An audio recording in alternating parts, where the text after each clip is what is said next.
Hello everyone, it is Wednesday, and that can only mean one thing.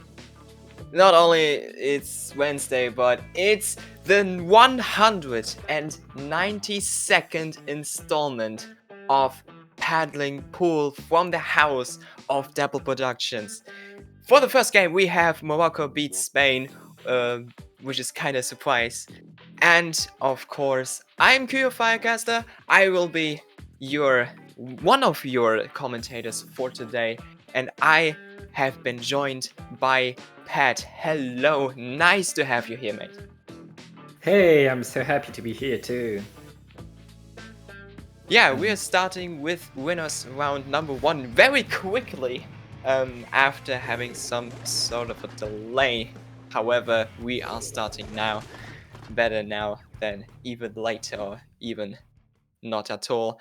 Here we go. Moroco beats Spain against, of course, Moroco beats Spain in yellow, and of course being the blue color, starting in Climblets on Brine Water Springs. We had a small conversation about this new map coming from the new season of the chill season 2022.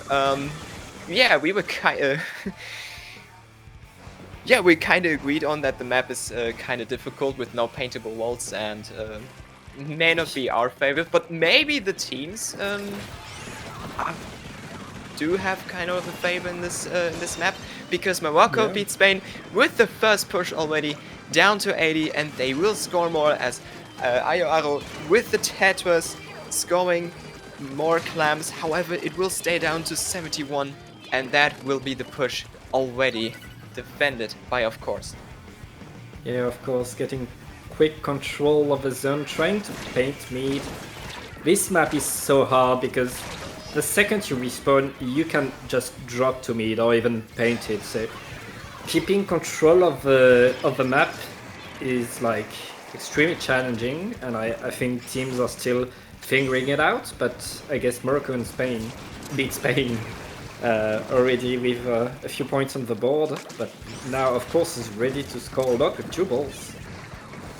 It's the first time that I see a slushing machine playing on sticks for quite a while. That's a very exotic situation there. However, now of course already with 1 down, however they get traded on, but the slushing is down as well, and the splash wins the battle against the splatter shot as well, as Moroco beat Spain are now trying to make the next push going. However, of course, doing a great work on defending it with the Twizuka with a huge splat against one of the Splash-O-Matics for Moroco versus Spain. The other Splash-O-Matic goes down by the splash shot as well, and now of course are preparing now the first push of their game.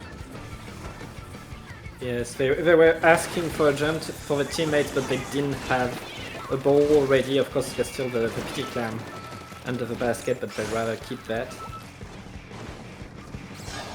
I guess it's so hard to maintain control here, and both teams are denying somewhere from the other.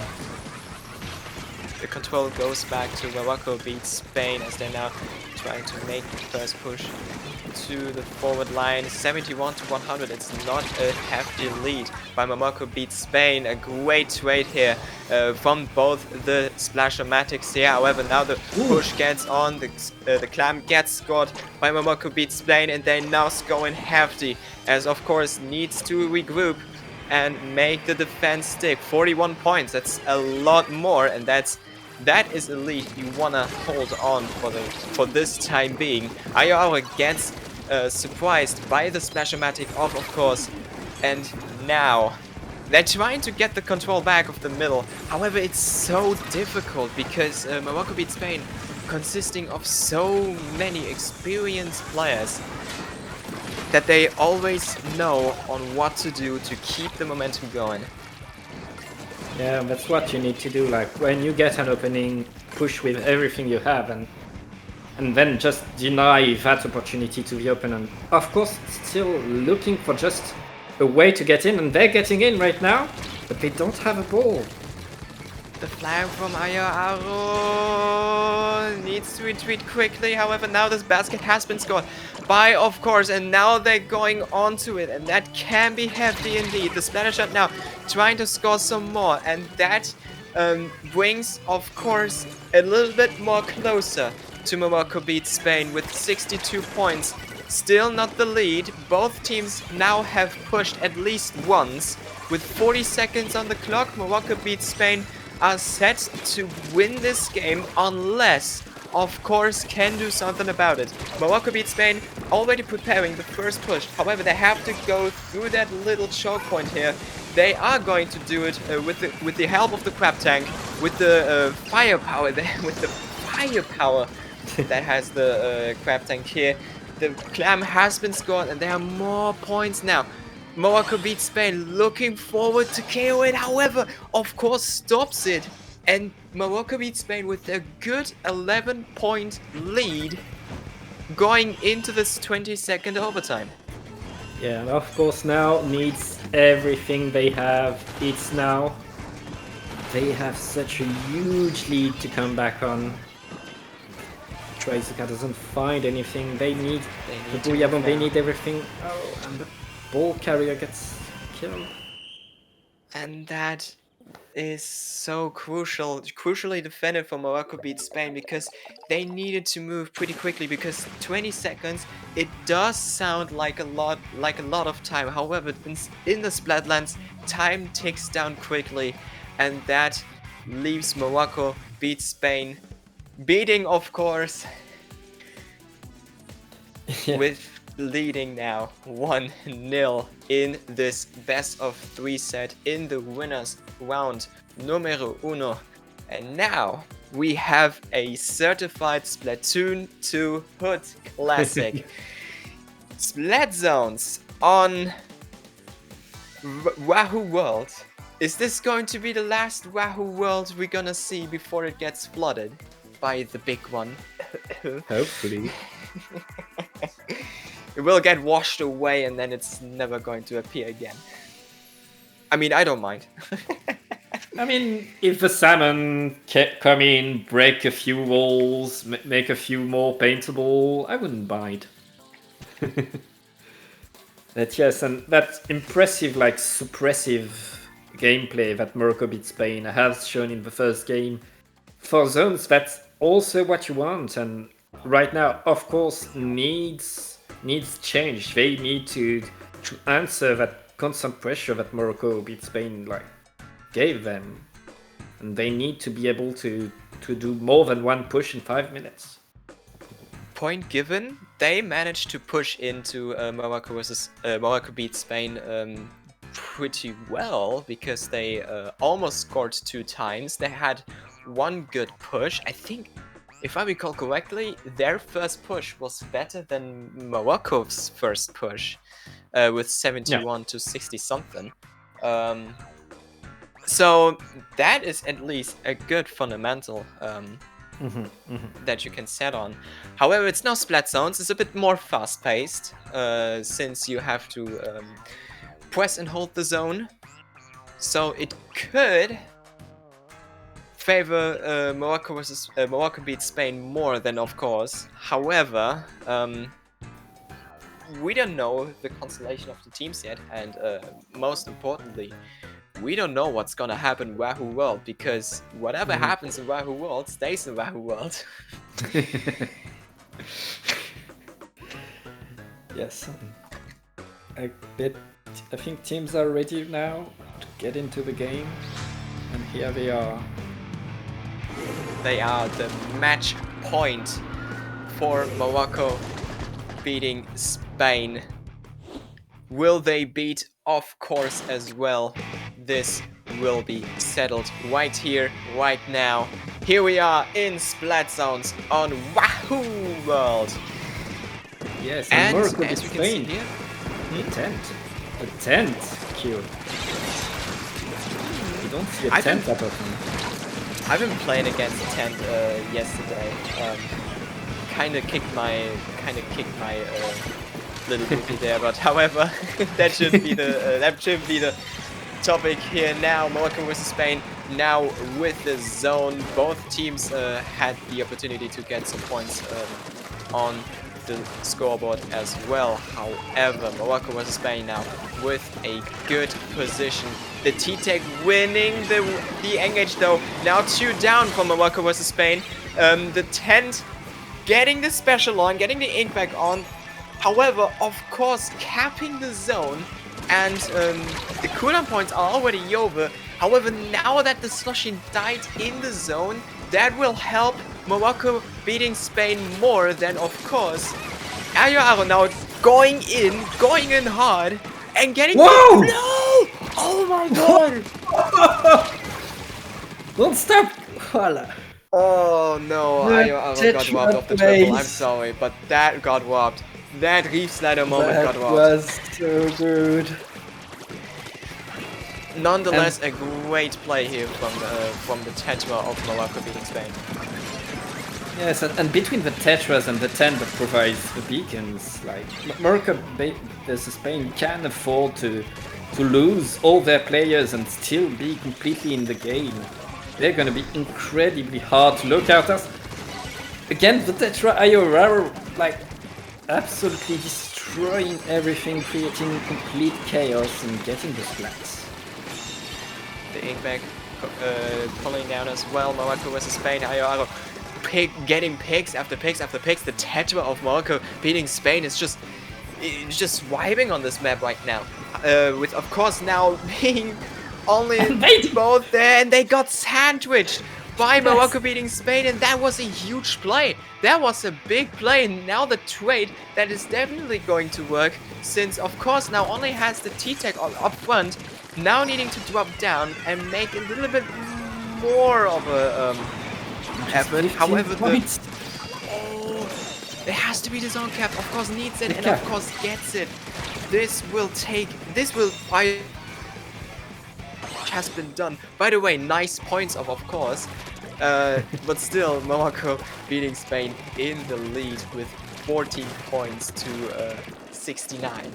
And now the map is completely yellow with beacons and with the Tetras ready to create more and more chaos. And the T-Tech together with the Slushing trying to get into the zone. However, the Slusher with their uncalled self-defense move here with the Booyah Bomb. That was huge. However, the T-Tech losing the engage against the Splashomatic. The Splashomatic has to retreat it a bit. Blast on it already, but cannot get the pick either. Both disengages.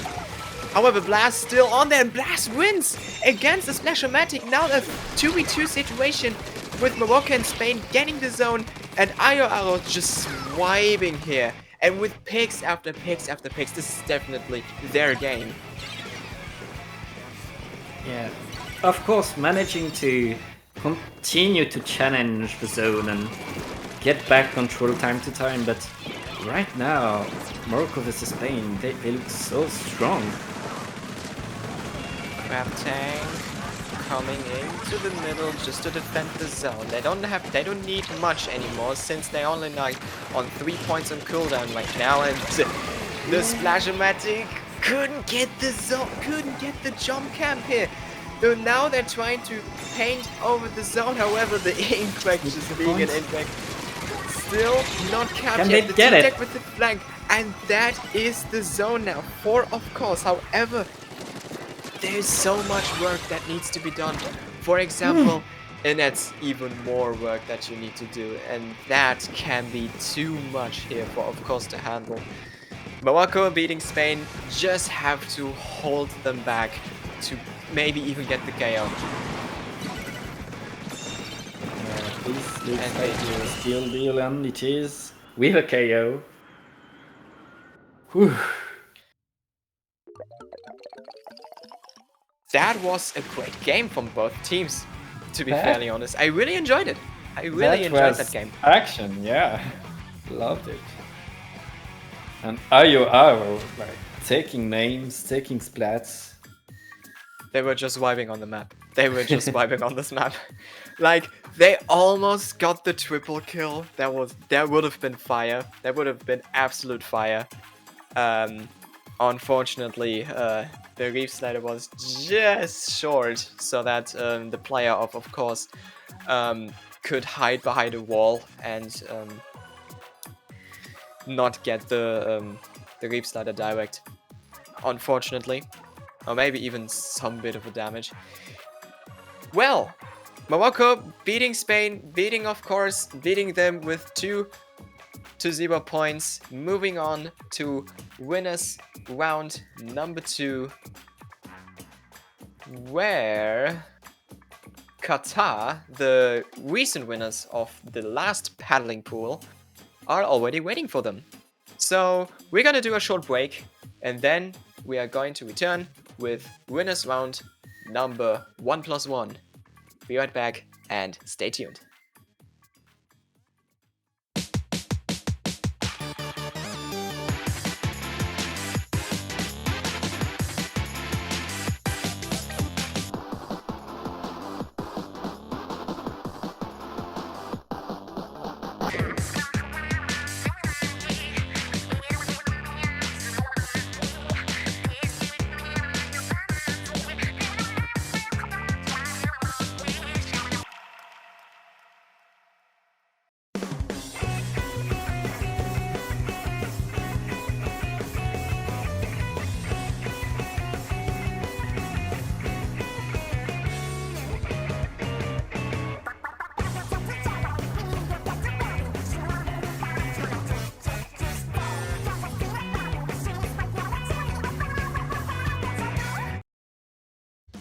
Splatoon Stronghold, a stronghold for competitive Splatoon, providing resources to long-timers and newcomers alike. If you're new to the competitive scene or still figuring out how to join, we have a getting started guide and plenty of other resources to help you in your journey. If you are a seasoned veteran, we still have plenty to offer. You can find and join tournaments as well as participate in our Captain Forum and find free agents and teams. Our mission is to make competitive Splatoon easily accessible to everyone. So what are you waiting for? Join the Splatoon Stronghold today!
we are back with winners round number 2. We have Mein Löwe, Mein Bär versus Everest.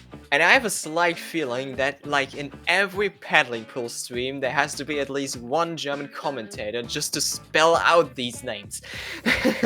Yep. That's, I mean, that and the fact that you're a great commentator are the two reasons you've been hired to be this. So yeah, Mein Löwe, Mein Bär in winners round number 2, along with Everest. Mein Löwe, Mein Bär beating Wise with 2-0. Everest beating Shard while being the lowest seeded team, by the way, with 1-2. So a pop of there. However, can they keep going with or against Mein Löwe, Mein Bär? Here we go. Mein Löwe, Mein Bär in yellow and Everest in the blue color. And we have now, as we're moving on to the later stage of the tournament, we have more like a conventional comp here. And we have tower control on Flounder Heights, another new old map coming from Splatoon number 1, from the OG Splatoon, finding their way back into Splatoon 3, also in the new shell season. Yes, and Everest with 4 frontline weapons, they will need to find an answer to the Elite scope from Mein Löwe, Mein Bär. Hope that pronounced it right. It's okay. It's okay. it's kind of hard to pronounce anyway. So, well, Everest is making the first defense stick, now pushing themselves down to maybe 90 more points. However, the Elite with a great pick here on the charger, keeping going. However, the crab tank is out, and they are set to get the first checkpoint as well. They get the first checkpoint. Noctis with the blaster, however, can defend it pretty well. However, checkpoint 2 is through. Checkpoint 2 is through. Noctis is down by the triple ink strike of the tent attack splatter shot. And now Everest is moving on even further. Everest, coming in. Oh, they don't know fear. Ooh. How do you stop them? They do have no fear at all right now. The T-Tech's still alive, still vibing on their base.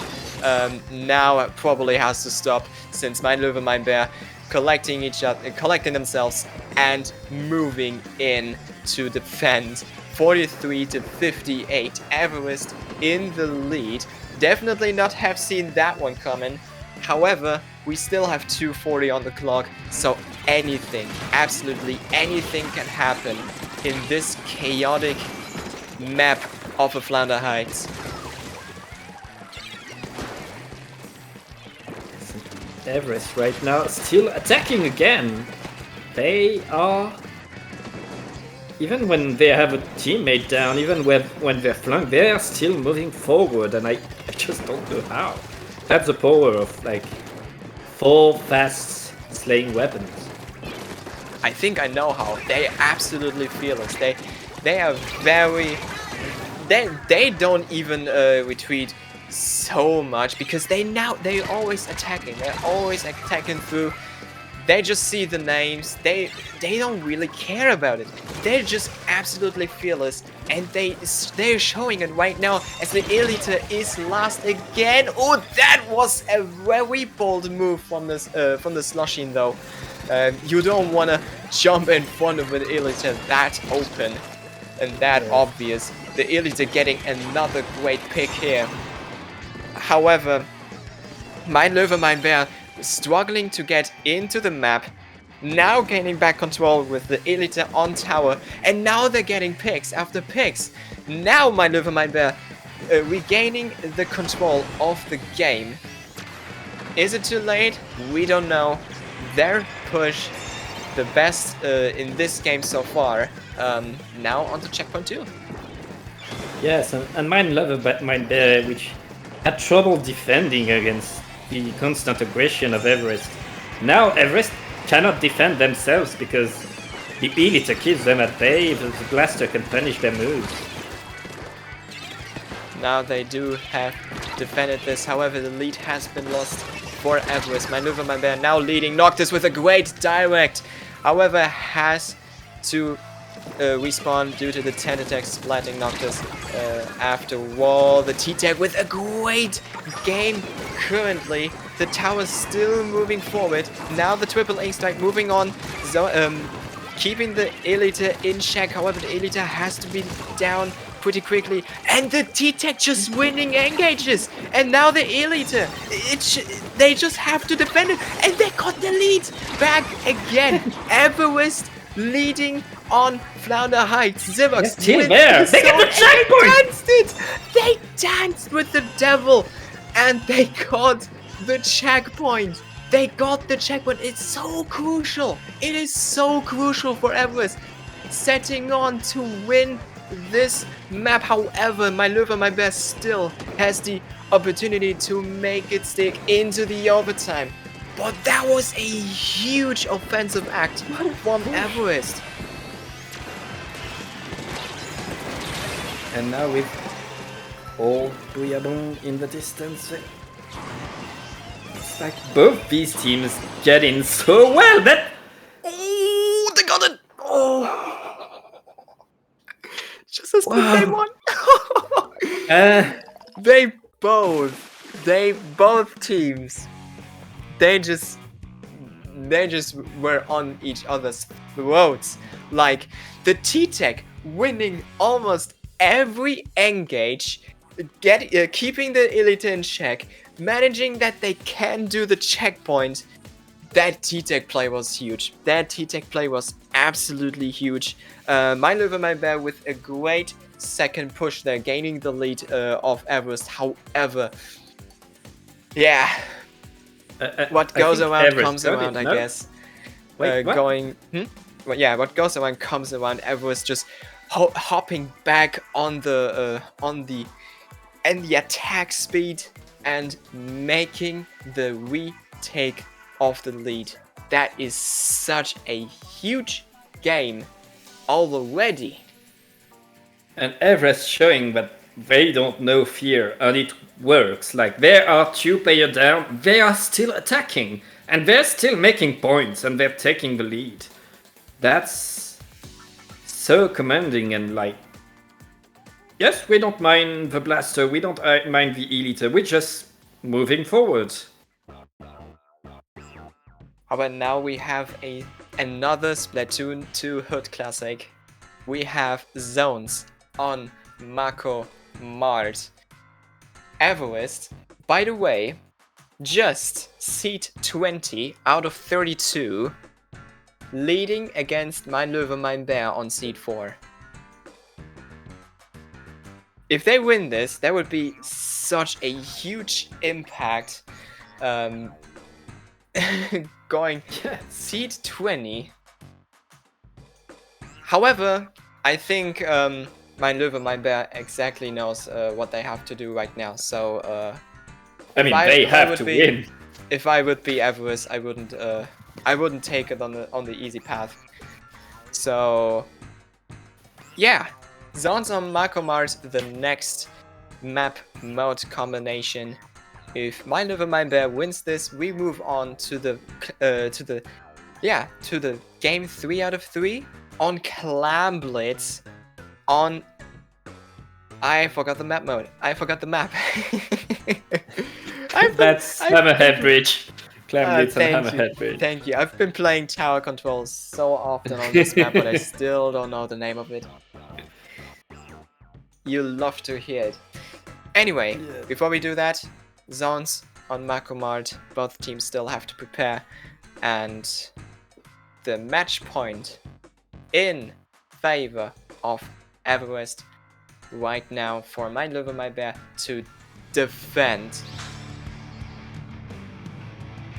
Yes, and Everest 1 game away from such a huge upset. Before we move on to the game, my Löwe, my bear actually made a substitution right now. Momo coming in for Raphael, if I recall correctly. And they're now moving in, and they move in quickly with... Look at the comp of Everest. Splattershot, T-Tech, and Splash. And the Slushy. Yes. And they already got like 3 down of my Löwe, my bear. My Löwe, my bear bringing 2 blasters to a zones game. They're gonna have like trouble painting if not for the explosion and the splash, but like only 2 of the players can really paint. Moving on, the Zipcaster of Noctis already deployed. However, only can trade EB right now with the tent attack. The zone still contested. Now it's been capped by my Löwe, my bear. However, the Booyah Bomb crashing in already. The Splatter Shot going in. The Slushy getting pigs. This the Fizzy Bomb having a great impact on the Exploit, if I recall correctly. And now, yeah, my Löwe, my bear now can cap the zone after Everest has been pushing it down to 60 points. That was a huge opening of Everest, and they just being the attacking strategy in person right now. Nice score of my Löwe, my bear. This will also hold on for quite a while, as Everest picking the zone, and already a 2v4 situation in favor of Everest. Yes, Everest solidly in the map, and even when my Löwe, my bear gets something, they have such difficulty painting for it that it's hard for them to capitalize on it. They need a lockdown if they want to score real points, but right now they are scoring actual points. They away from penalty and keeping enemy at bay. Ooh, Noctis getting flanked by the tent attack Splatter Shot. However, my Löwe, my bear takes the lead in Makomar. Oh, that was a bit unfortunate now for the tent attack of Everest with the range blaster. Yeah, range blaster. Yes. Picking the tent attack down. My Löwe, my bear looking forward to maybe even KO this game to let Everest not having another chance at the zone, because we already know how aggressive they're playing, how devastating they're playing. Like, it's completely destructive. Having the splash. Oh, this would be huge. If he loses it. No, but they have the zone, so they got a lot of time. Oh no. However, Noctis now with the Zipcaster can pull away before getting picked. And that was a huge play for my Löwe, my bear with the... Oh, the Heavy DC! No! But that's too late. We can't get a replay at this point. I guess this game is for my Löwe, my bear. It's gonna be a lot more difficult now for Everest. Going 3v4 constantly, it is too much to handle. My Löwe, my bear equalizing with a wipeout on the point. And now it is 1-all in a best of 3, and we're moving on to Clamlets on the Hammerhead Bridge, and I hope A, there won't be any more disease, and B, this will be a fire match like the last 2-1. Yes, and hopefully the 4th player from Everest can join back the lobby, and they're still there. But that was such a different way to play zones by my Löwe, my bear, and such a commanding way to take the zone and keep it. Looking back at the comp of Everest, it kind of makes me happy of how aggressive that comp was. Slushing, Splash, and a Splatter Shot T-Tech. Wow, I never would have imagined that I would be seeing any kind of this comp in my commentating career. But here I am. But now we have Clamblets on the Hammerhead Bridge. I do not know if that aggressive comp would work there. However, the Hammerhead Bridge could be a very aggressive map indeed. Very aggressive map, but also a very open map. And Everest, so far, we haven't seen a long-range weapon on the side of Everest. We haven't seen a mid-range weapon on the side of Everest, barely with the machine. But like an Eliter on this map, and we know that Löwe Might Bear has one.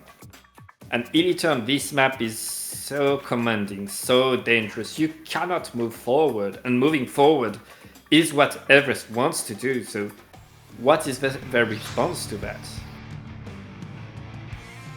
Tiebreaker match now for Clam Blitz. Moving on Hammerhead Bridge. We have a no comp change for Everest. They sticking with that comp. And we can see at My Löwe Might Bear, they are now moving a bit more aggressive as well. Yes, and keeping the flings with the missiles to give some long-range impact. Right, Everest with 2 players up, 2 players advantage. Yep, Everest moving. Whoa! Always love to see the Twizuka in action. That was a great pick, and Everest now looking forward to get the first push going. However, the Tenta missiles making a great job at zoning the Everest and keeping them away from their basket. However, the Crab Tank just being a Crab Tank. However, they still scored 1v1 situation. Momo still has to find the splatter shot. The splatter shot finds the blaster. The blaster finds the splatter shot. However, the T-Tech coming in. The T-Tech coming in, helping the splatter shot. And that is, however, the end of the push. The Everest only managing to push it down to 74 points. Although, being in a 1v1 situation with the range blaster, you don't want to lose this, so I can absolutely understand that. The push coming. What? They are just moving in. They are just moving in enough now. With the slushing going some more clams.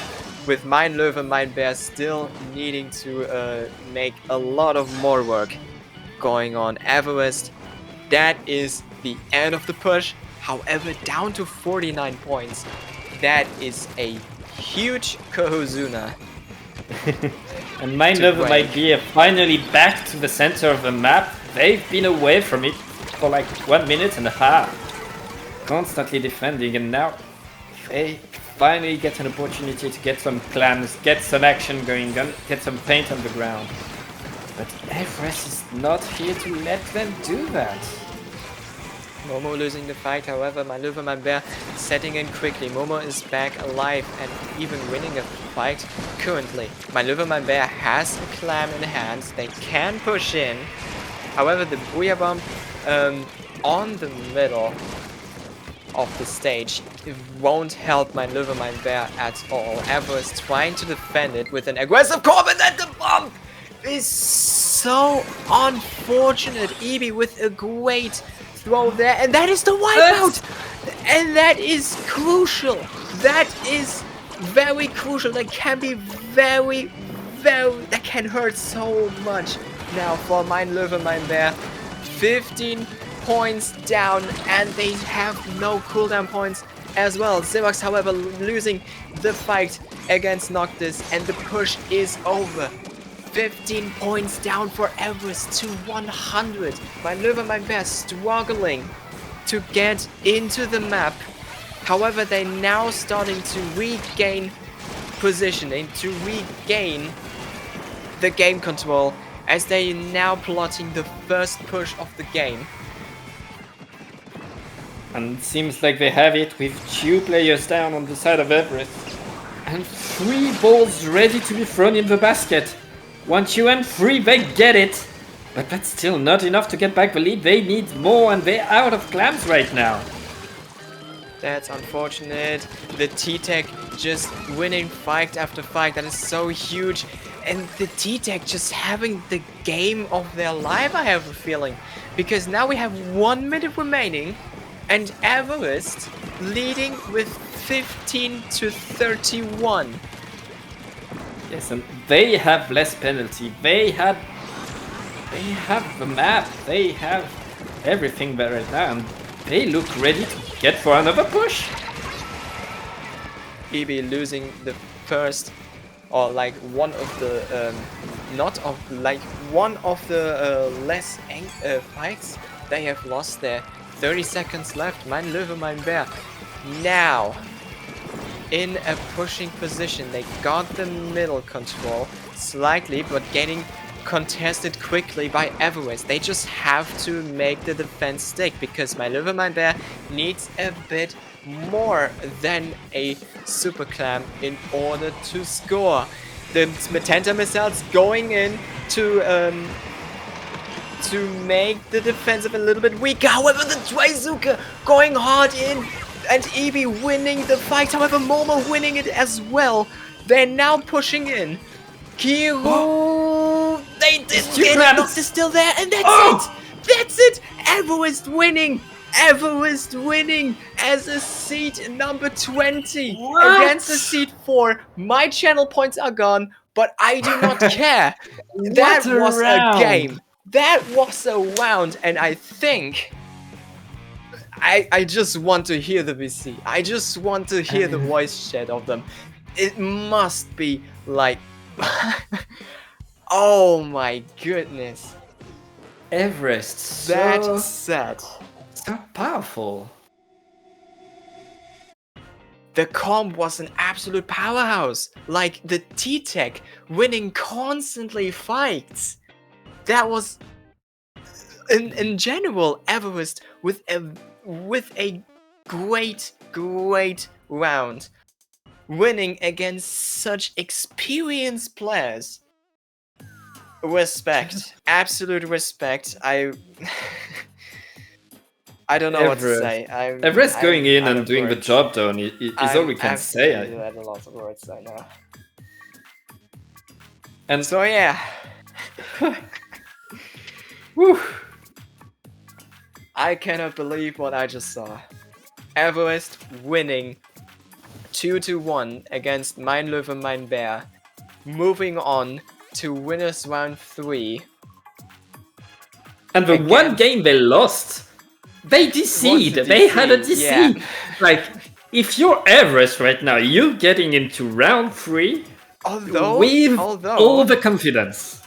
Although I think Mein Löwe, mein Bär would have gotten that game without the deceit. They were quite ahead. Yeah. But still, like, that's quite the confidence boost for Everest. The set of Everest was very impressive. And I do hope that they bring it far in this paddling pool. We're just going to a short break right now. And then we're gonna come back with hopefully another blockbuster in winners round number 3. Be right back and stay tuned.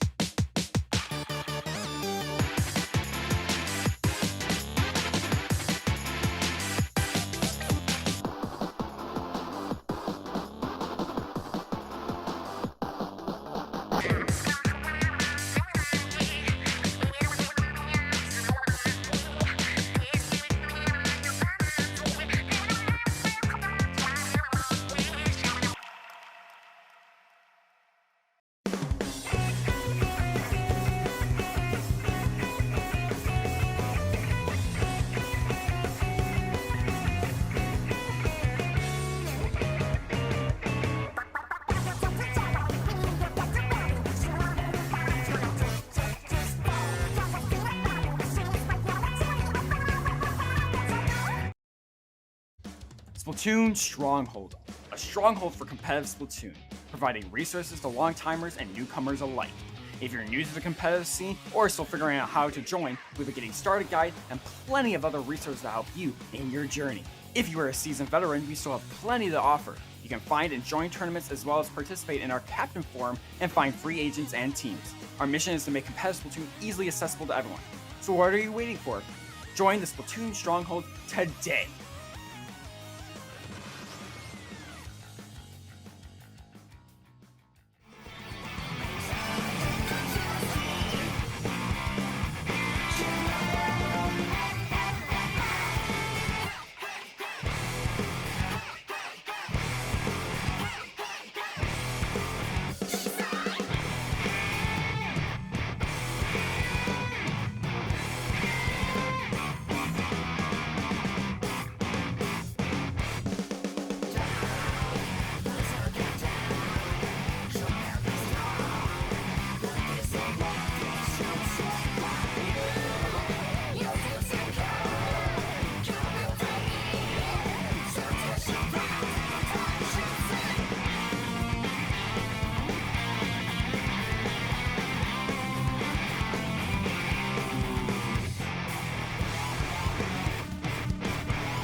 More action, more great games coming up right now.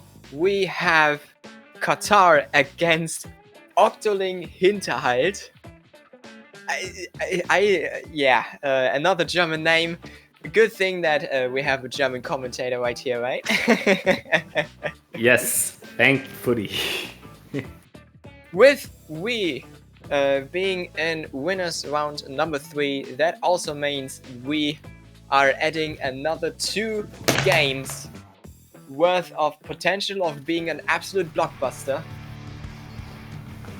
into the sand, meaning that it is now a best of 5, and teams do need to have 3 points to advance to the next round. Here we are, moving in, Qatar in blue this time, and Okto Hinterhalt in yellow. Yes, and Qatar gets the pop and immediately tries to take control of the side. Early's with the machine. Also, we forgot to... Yeah. Move on. Yeah. Okay. Also, we forgot to mention that Qatar is the reigning champion currently of Palanpool, meaning that they are seed number 1, and they already are making a point there on why they are the reigning champions with a quick KO. Damn. Qatar, yeah, they're not here to discuss. They're here to win. They never have been. Nah. Yeah, a quick KO, but Rainmaker being Rainmaker, although it got a bit slower. So, well, Okto Hinterhalt not being able to find any grip on this map, and especially against Qatar, just being absolutely fearless against the Okto Hinterhalt. Now we are moving in another Splatoon 2 map mode, Splat Zones on Sturgeon Shipyard. Yes, and Hinterhalt knows what to expect now. They know that Qatar are extremely dangerous, but they didn't win this tournament by mistake. And thankfully with Splat Zones, they have more time to adapt, they can counter push, they can get back the zone, and hopefully they can prevent an early KO and get into the game. I'm sure they'll do it. Qatar has definitely proven the point that they are going to be a title defender, that they want to be a title defender and successful title defender as well. Moving in with such a speed and just relentlessly overrunning the Okto Hinterhalt. Now moving into Splat Zones on Sturgeon Shipyard, which could also be like a very, very difficult map to recover from, especially if you have like a very aggressive and a very unforgiving team like Qatar in your enemy, as your enemy. And aggressive and unforgiving has been the theme tonight. It's the theme of this game, really. Like, you need to get in, you need to kill the enemy, and you need to know what to do when you are looked out, when you need to get back, and it's so hard to do for all these teams, and hopefully Okto Hinterhalt finds the solution to do it. Moving in now, Splat Zones on Sturgeon Shipyard. I cannot say if they are going to switch the weapons, because, to be fairly honest, I wasn't really paying attention. But Qatar with double slushing and with a Splash-O-Matic going in a very, very aggressive comp like Everest, but not as light as aggressive like Everest in my opinion. However, they're getting the first pick already on the Carbon Roller Deco. The Slusher is down as well. They already capped the zone, and they now moving in a very quick fashion. As now Qatar has to let down one the Junior. However, with Okto Hinterhalt being pushed back so far, there is currently no danger for Qatar at all. Yeah, Okto Hinterhalt just struggling to stay alive and just get specials. There is no opening right now on the side of Qatar. They are impenetrable and in full control of the map. Luke needed to release the Booyah Bomb pretty quickly since there was a Twizuka moving in, and that could be... That's it. It is Qatar with another quick victory over Octoling Hinterhalt, moving in with a fast-paced mode like Splat Zones, with another fast-paced mode like Splat Zones, not letting them any chance, and are now leading 2-0. Qatar, they're not wasting time. They're like, oh, it's a best of 5. Well, we still only have like 10 minutes, so let's get this done quick. Considering that they have won every set so far with 2-0, so they have yet to lose their first game. And the winner of this set will face off the winner of Everest against the Hood. So seeing Everest against Qatar will definitely be an experience. However, now we got a little bit of a slower based mode. We now got Clamblets on Inkblot Art Academy, and that leaves Octoling Hinterhalt with a little bit more time to defend themselves. However, I really hope that they will not get overrun that quickly. I mean, Okto Hinterhalt right now, they need something, like just saying, oh, it's harder to KO in 1 minute on Cloudblades. That's not enough to win the game. Okto Hinterhalt, they need something to keep Qatar at bay and to manage to get in and make some points, which so far we haven't seen anything.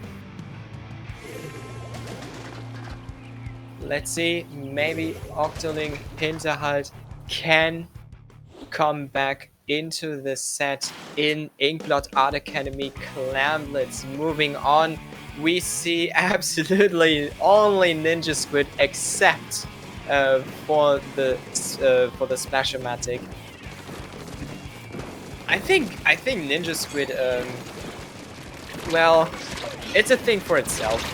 However, it's a very, very useful. And Qatar with 3 players down! Oh, Qatar wiped! Okto Hinterhalt, they're doing it now! They need the clans, and Okto Hinterhalt putting some points on the board. That's what they need to do right now. But they need to put more than 20. Okto Hinterhalt leading in Inkblot Art Academy. However, they need to win this. Now it's a 1v1 situation with the splatter shot burst up. Now comes the fight. However, the Sloshin joins in quickly for Octoling Hinterhalt. Kirby with the pick. However, ooh, that was very, very crucial here from the counter Sloshin of Qatar. The carbon roller moving in, trying to get an attack going. However, now the Booyah Bomb of the Sloshin crashing in, however, with no push attempt. Yeah, they now try to move in.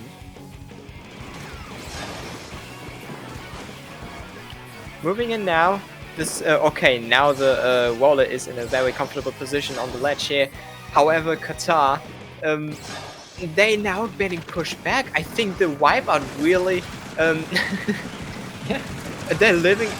The wipeout just lives in their head right now. As Okto Hinterhalt managing to keep the mid control. Now it gets contested. Qatar moving in right now with the 2v4 situation in favor of Qatar, and now they're finally moving in to get the first points going. Yes, as you said, Qatar, they were kind of struggling to get back the control, to win their 1v1s, but now, with 20 points ahead, they're back in control of this game. And 54 points down, the junior still has some clamps, has 6 clamps in hand, however won't do an attempt, and that might have been a good idea. Now the splat pump of the said junior killing the I think it was the, yep, it was the Splash-O-Matic. The big bubbler coming in here, however the Carbon is there as well. Getting the pick and kinda cancels the pushing attempt from Qatar, denying it. And now they're trying to get the mid control, but they can't quite get it done. Qatar kinda off balance right now because they were under the enemy basket with a bubble, but they didn't have the clams at the ready. It's like Okto Hinterhalt like manages to constantly keep them like slightly off and stopping them. And so far, Qatar is not used to facing like any kind of resistance. Finally, Okto Hinterhalt showing that they can do it. Qatar leading in Inkdot Art Academy, but it is not unsure on how long that will hold. Both machines are down now. Luke fighting against the Splash-O-Matic. The Splash-O-Matic wins the fight, and now the push going in for Octoling Hinterhalt. Pushing in now, getting the clams in. Two clams. Yeah, 2 clams. Kirby has away. them. Oh no! That's not it. Oh, that is not it. Qatar holding on this lead right now. They're now trying to push in. The Booyah Bomb coming in from the left side. Now, one gets down though. Lucas has to get the clam in, but oh, they couldn't have done it. And 30 seconds left. Only 51 points. They got the pity. This is now. They can need do to it. make it stick now. They need to make it It's stick. okay. Oh, that's a huge win from the Splash-O-Matic here. The Crab Tank going in. They now can push it in. Misa is down.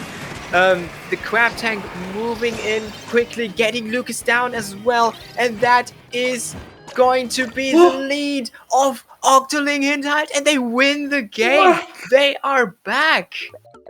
Qatar losing the first game in their tournament, and Octoling Hinterhalt The comeback.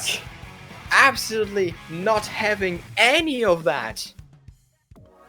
Now, coming closer with 2-1, moving in on Splat Zones on Museum Talfoncino. Oh, that game! What a game, and Okto Hinterhalt like constantly responding to the pressure from Qatar and with the same level, and this game completely back and forth. This is a different Okto Hinterhalt that we've seen from the first 2 games. And I want to see more of that team that we just saw. However, we've already seen how Splat Zones on Sturgeon Shipyard has ended quite in a quick fashion for Qatar, and they are definitely fuming right now since they have to lose their first game in Climelets, especially after that opening of Octoling Hinterhalt. They aren't having any of that match point thingy in this set. However, in Museum Talfoncino, it's very, very crucial that you get that you keep the control and the balance on your own base, especially on that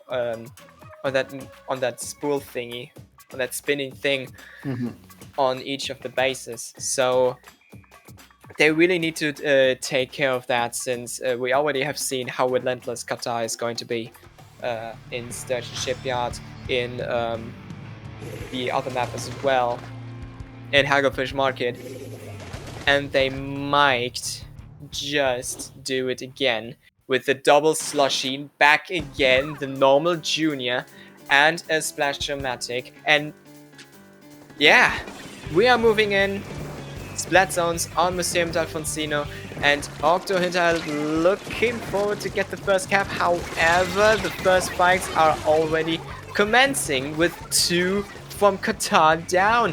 However, now a 2v2 situation as another pick in favor of Qatar has been on the map now. 80 points, Qatar with the first zone. The Booyah Bomb crashing in, however, cannot the zone.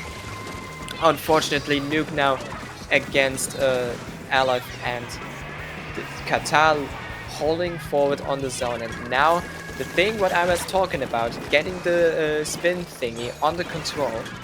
Maybe we're gonna see why exactly you should do that. Because Miso on the top, getting 2 picks. That is exactly what I was talking about. This position is it's absolutely a key position. If you have that, you can base. If you have that for like almost like 2, 3, 4 seconds, you can already score like 10, 20, 30 points. And Qatar moving in. Okay, now the crab tank coming in from Aleph, however, getting absolutely shredded down like a booyah bomb in an open spot. Ender couldn't do something about it as well, and that is it. Qatar ain't having it either. Moving with a fast-paced win in a fast-paced mode with a key positioning, and they're moving on as a title defender in winners round number 4. Well, if you're playing against Qatar, counterpick Clam Blitz. Because on any other map mode, they are just too strong. In general, they're just there. In general, I think slow-paced modes might be the great counterpick against Qatar. We've already seen Clamlets, they have struggled quite a bit, so I think, yes, Clamlets and maybe Tower Control might be a good thing to pick. Oh, well, we have...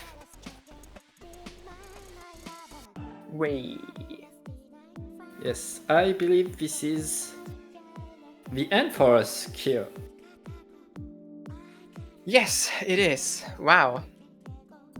It was absolute fun. Yes, I love it.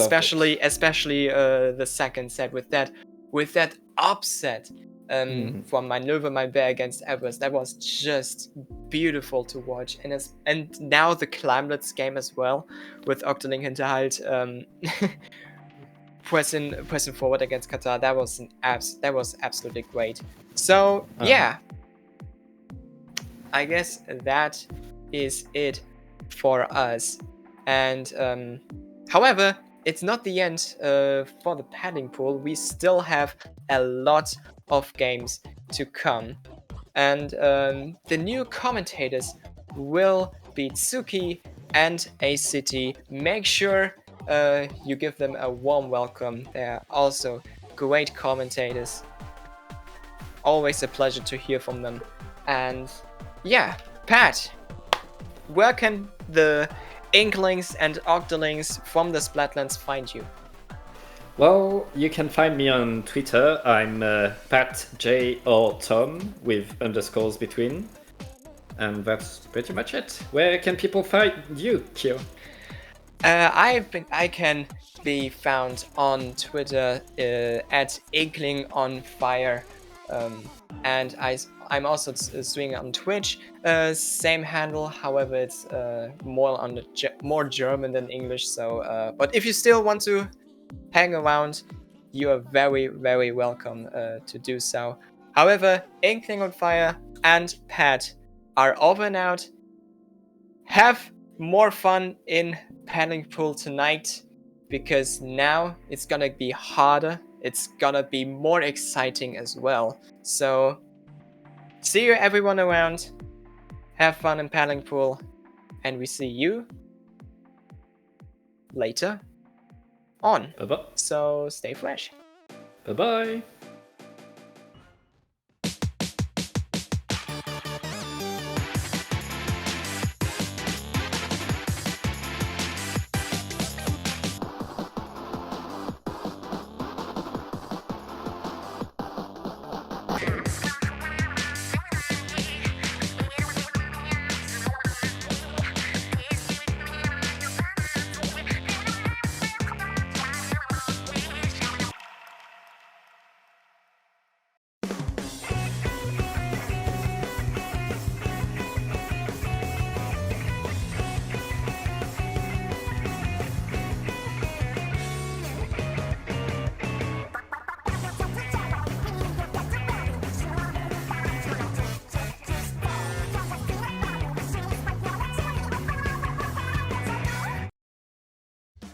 Splatoon Stronghold, a stronghold for competitive Splatoon, providing resources to long-timers and newcomers alike. If you're new to the competitive scene or still figuring out how to join, we have a getting started guide and plenty of other resources to help you in your journey. If you are a seasoned veteran, we still have plenty to offer. You can find and join tournaments as well as participate in our Captain Forum and find free agents and teams. Our mission is to make competitive Splatoon easily accessible to everyone. So what are you waiting for? Join the Splatoon Stronghold today!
Hello, welcome back to Paddling Pool 192. I'm Asex, joined here by Itsuki yet again, and we are headed into this set for the next half of the tournament.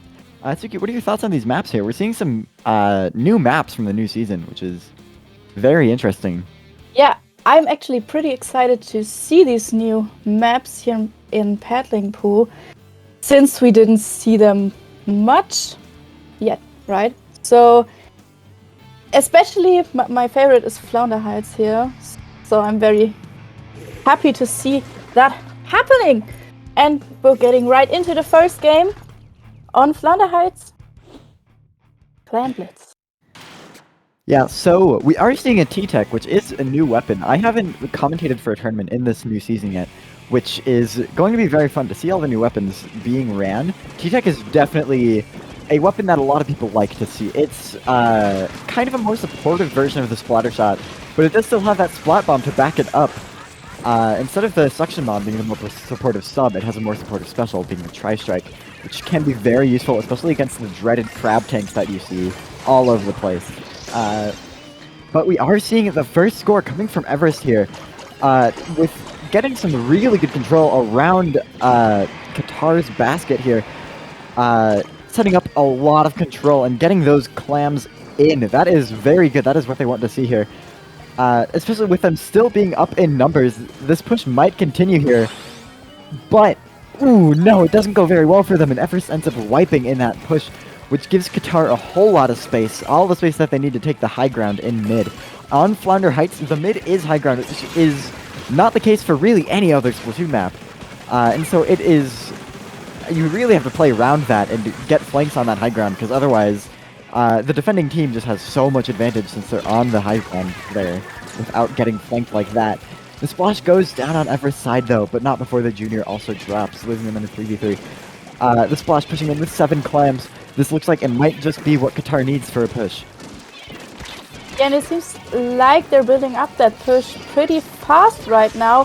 Booyah's coming out, and we see Misa pushing the opponent's Booyah, which actually works, and there the basket is actually open, and we see that Qatar is pushing in real fast, but they're down to 54, and they go even further since it's been working out with the picks here, and we see a lead switch. Yeah, that was a very good push from Qatar, kind of mirroring what we saw from Everest. They just took a huge amount of space around basket before they got any clams in, and then even then they held control while going back to them with clams. And it was very good. Ooh, we see a really aggressive crab tank here, taking a really risky fight there. But that was really good pick there. That's really going to open up all the space that they need for them to push in. And potentially get the lead here. If they can get this ball in before that timer decays, that is going to be a lead switch. But that splash is going to be the last one alive, and I don't know if they're going to be able to get out before they go down. That is going to be a wipe on Everest's part. A staggered wipe at that. The machine is already back in mid, but there's only 2 people left to fight this and defend here. So it isn't going to be super easy for them to hold this here. And Qatar might be able to get a counter push off of this if they can act before Everest comes out of their spawn. Yeah, as you can see, both teams shouldn't underestimate each other, and both teams actually are pretty aggressive when it comes to pushing. 3 down on Everest's side here, and we see Qatar already trying to push again, I guess. Like they're building up the push again. Bubbler's placed in front of the basket. I guess it's a pretty solid spot to do it. And here we see another push from Qatar. And ooh, that was all their clams. The junior made a ball there, but I don't know if that was the play, because that was all of their clams gone. But they still do manage to get the lead, but not before basically wiping. It's just the machine left in mid to try to defend this here. But they weren't able to push any further. But I guess 22 is actually pretty solid. But still, yeah, that is another lead swap. The lead is just swapping right back and forth. Both of these teams are getting so many pushes in, and they're just counter pushing off of them. Right now, both teams go for a few picks, and we see Everest only has a splash left, and of course the splash is retreating. But yeah, we see another crab tank going on in a very aggressive way. So I guess Everest is now going in a bit further while Qatar is defending. And this is a very crucial moment for Qatar. This is the first time the winning team has gotten a lot of control here. Every single other push, it's been the winning team, the team that is winning gets their push and then is immediately on the defense. But Qatar is still being aggro, still in that advantage state, which is exactly what they want to secure this game. They do not want Everest to get a counter push here, because even one ball and 2 clams will pretty much be enough to get them that lead. But they are going to go 3 down, just the splash left to defend.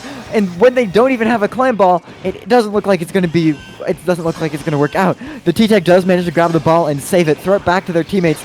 But it's not going to be enough, and Qatar is going to get that score and secure game 1 in this set. That was some pretty good gameplay we saw here, like insane lead switches all the time.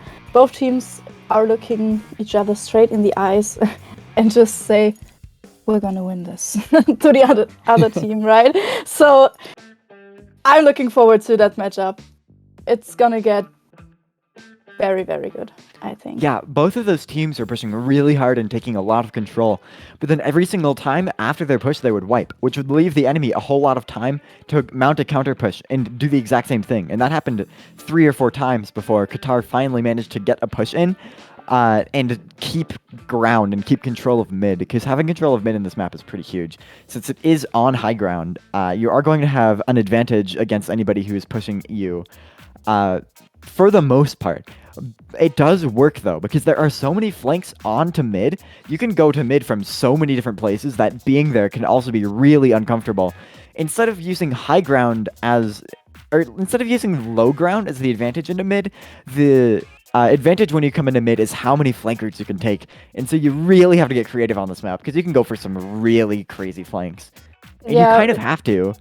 Yeah, that's true. Like it's, I think, the most nicest map to play as a frontliner, because you can flank all the time. But right now we're gonna get back into game 2 on Brine-Water Springs Splat Zones. Yet again, this is another new map. This is one that we haven't seen before at all. This is completely new to the series. And we're seeing this map is really weird. You wouldn't think it would work, because it is just the stereotypical Tetris piece of a map. Where it's just 2 spawns, 2 ramps, and then mid. But it somehow works. It has that flank route on the bottom, like the instant drop. It has, like, the way the ramp also acts as a plat. It works, especially for splat zones and clan blitz. For Rainmaker and tower control, it does have some issues, especially with just pushing into the spawn area, since there isn't a whole lot of ways to defend that. But in splat zones, when you don't push up as much and as often, it is actually a pretty solid map, which you wouldn't expect just by looking at it.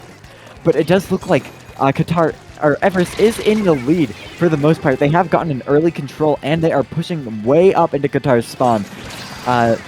It is fairly hard to defend from spawn, so pushing up this far is very advantageous. The Cryptic gets that trade on the machine, but there is a flank. There's a junior all the way in mid. The custom junior with the torpedo and the wavebreaker is going to be able to hold a lot of control in mid and sneak a cap on the zone that Trizuka is going to come back and try to pick that junior off. But they instead get... actually, no, that's just on the other team.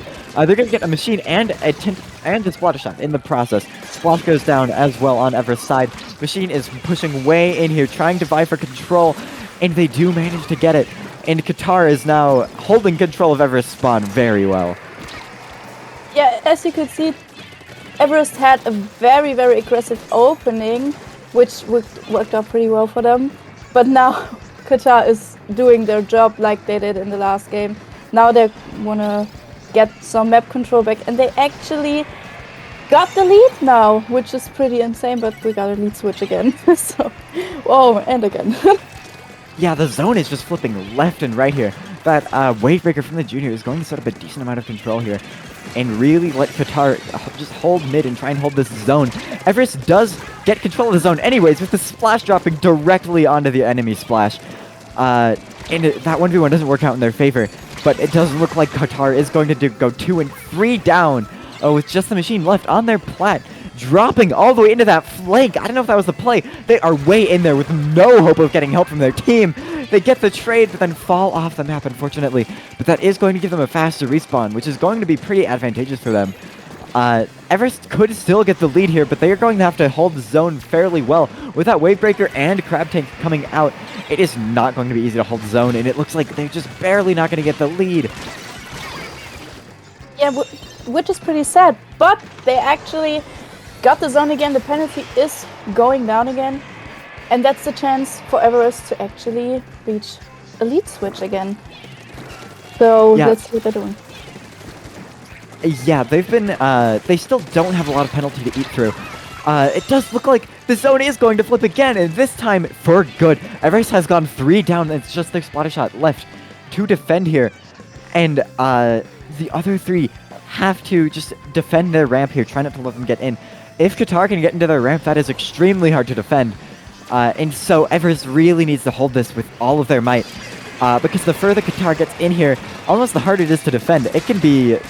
That is the main weak point of this map. It is very hard to defend once the enemy gets into your spawn, and it looks like that's what's going to happen again, with Qatar's penalty being completely eaten through. This is not looking good for Everest. There's about 10 seconds left for them to push back into the zone, and they're still going down. Qatar is in their spawn, just trying to hold them out, trying to play for time, and it does look like this is going to be game 2 for Qatar. Wow. It's insane. Like, you could sum that matchup up in like one word, which is lead switch. Yeah. It's insane. These two teams both play very aggressively, and so like they end up getting these massive pushes, but then they might even just take it a little bit too far, and then the enemy can just instantly get them 3-4 down since they're being so aggressive. Taking those risky plays can work out very well for you, but if you do get caught out and if things go wrong, then you are going to go down and you can potentially wipe, and that can be pretty devastating for you if you can't get back in spawn in time. But very well played by both teams. That didn't happen a whole lot. Both teams were just very, very good at holding each other in their spawn. It's just that whenever each team did break through, they managed to take that momentum from breaking through and bring it all the way back into another spawn hold, which is kind of what we saw in the Clan Blitz game too, as well. Yeah, I guess we're gonna see more of that action like in the next game as well. I mean, both teams actually play in a very interesting way when it comes to be... yeah, I mean, they're pretty aggressive. So I guess we're gonna see like the back and forth going on again. And I mean, next up will be tower control on Ilte Alley. And it's a match point situation for Qatar. Yeah, this is not looking good for Everest. They do have to get a reverse sweep here, which is going to be fairly difficult for them, but given how close these games have been, it's not out of the question. Both teams are running with similar comps here, double Machine on both sides. Machine is a very good weapon for tower control. You really can have a lot of pressure on that tower with your AoE, and even then, it's also very good at like staying on tower, working around terrain. And when the objective takes place around weird terrain like that, it can be very good for you.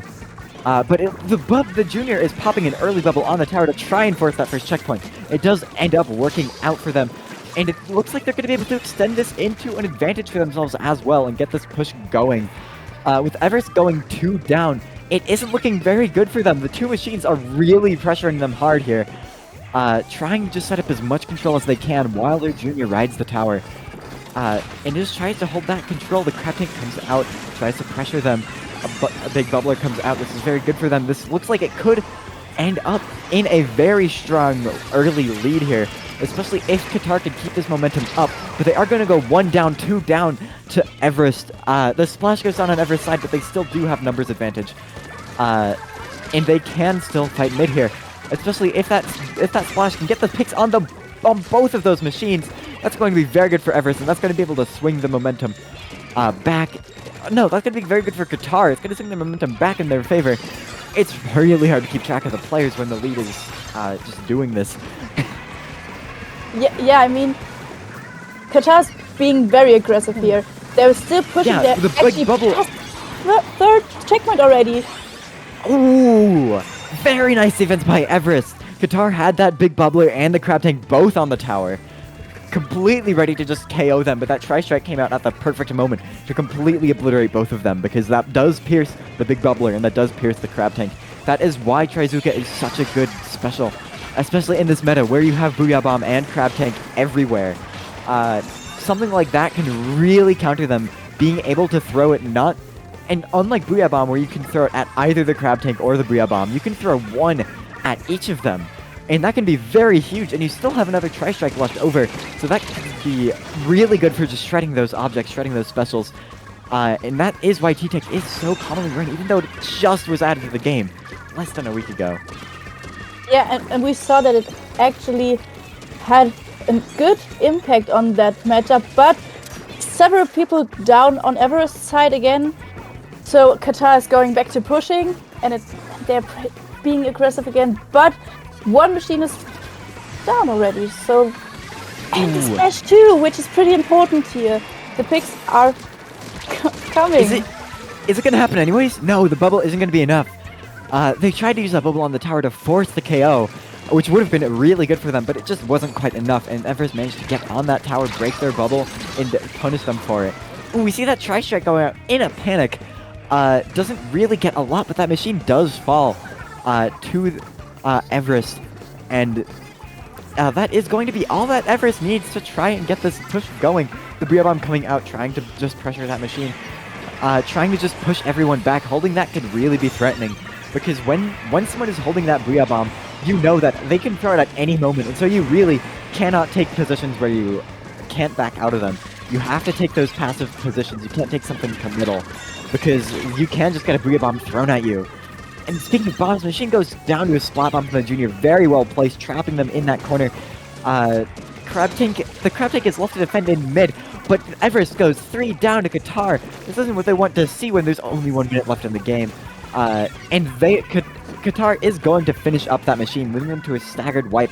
Just the 3 other people left to try and defend this tower push while waiting for their machine to come out of spawn, and even then, they need to take this defense from an offense into a near KO, and they have 1 minute and overtime. This is not looking good for them, but if they can pull out a miracle, this is still possible for them to win. Especially with Qatar going 1 down, going 2 down, 3 down. It's just the 1 machine left, and then the last machine is just out of spawn. That is a wipeout. That is exactly what Everest wants to see. They have about 30 seconds left until the game goes into overtime. This is what they need. They need to stay ahead of the tower here. If Qatar even touches tower once, they get this win and they get this set. Everest has to play so aggressive here, and they cannot mess up. This is going to be extremely risky, but they have to do it, or else they are completely out of this set. Qatar is just trying to throw burst bombs at the tower, trying to poke it, but their machine does go down. The Booyah Bomb comes out, but a little bit early. Everest is still on tower. They do go 1 down, but that Crab Tank coming out could potentially do what they need. The Booyah Bomb, Tri-Strike, both come out. It's getting so scrappy, but they are still on the tower. But the machine kills them on tower. Oh, and it ends up not working out for them. And that is going to be game 3 for Qatar. That was a whirlwind. Yeah, that last push by Everest was so good. But it didn't work out in the end. But still, GG's. Fantastic game played by both teams. That was both very good games. Qatar just barely edging out on all 3 of them. This was not a one-sided 3-0. This was a very even 3-0, very evenly matched. Qatar just managed to find the foothold that they needed to get the win in all 3 of those games. Barely taking the lead by pretty much both of them, because Everest got fairly close there. And even in the other 2 games, Everest also got fairly close. That was a very even set, very well played by both teams. Yeah, that being said, I actually see Everest coming back again. Like, they've been on a one-on-one side of when it comes to gameplay and stuff. So I'll be looking forward if we're gonna see Everest again. Yeah, and if we do see Everest again, I wouldn't be surprised if the same set was repeated again. I wouldn't be surprised if this went the other way. As I said, both of those games were very even. And, like, if that had just gone a little bit differently for Everest, they could have easily gotten pretty much all 3 of those games. And it wouldn't have even been that far of a stretch. So, very well played by both teams. Yeah, but true. I do believe we are going to be going on a short break. Don't go anywhere. We are going to be right back with the next set.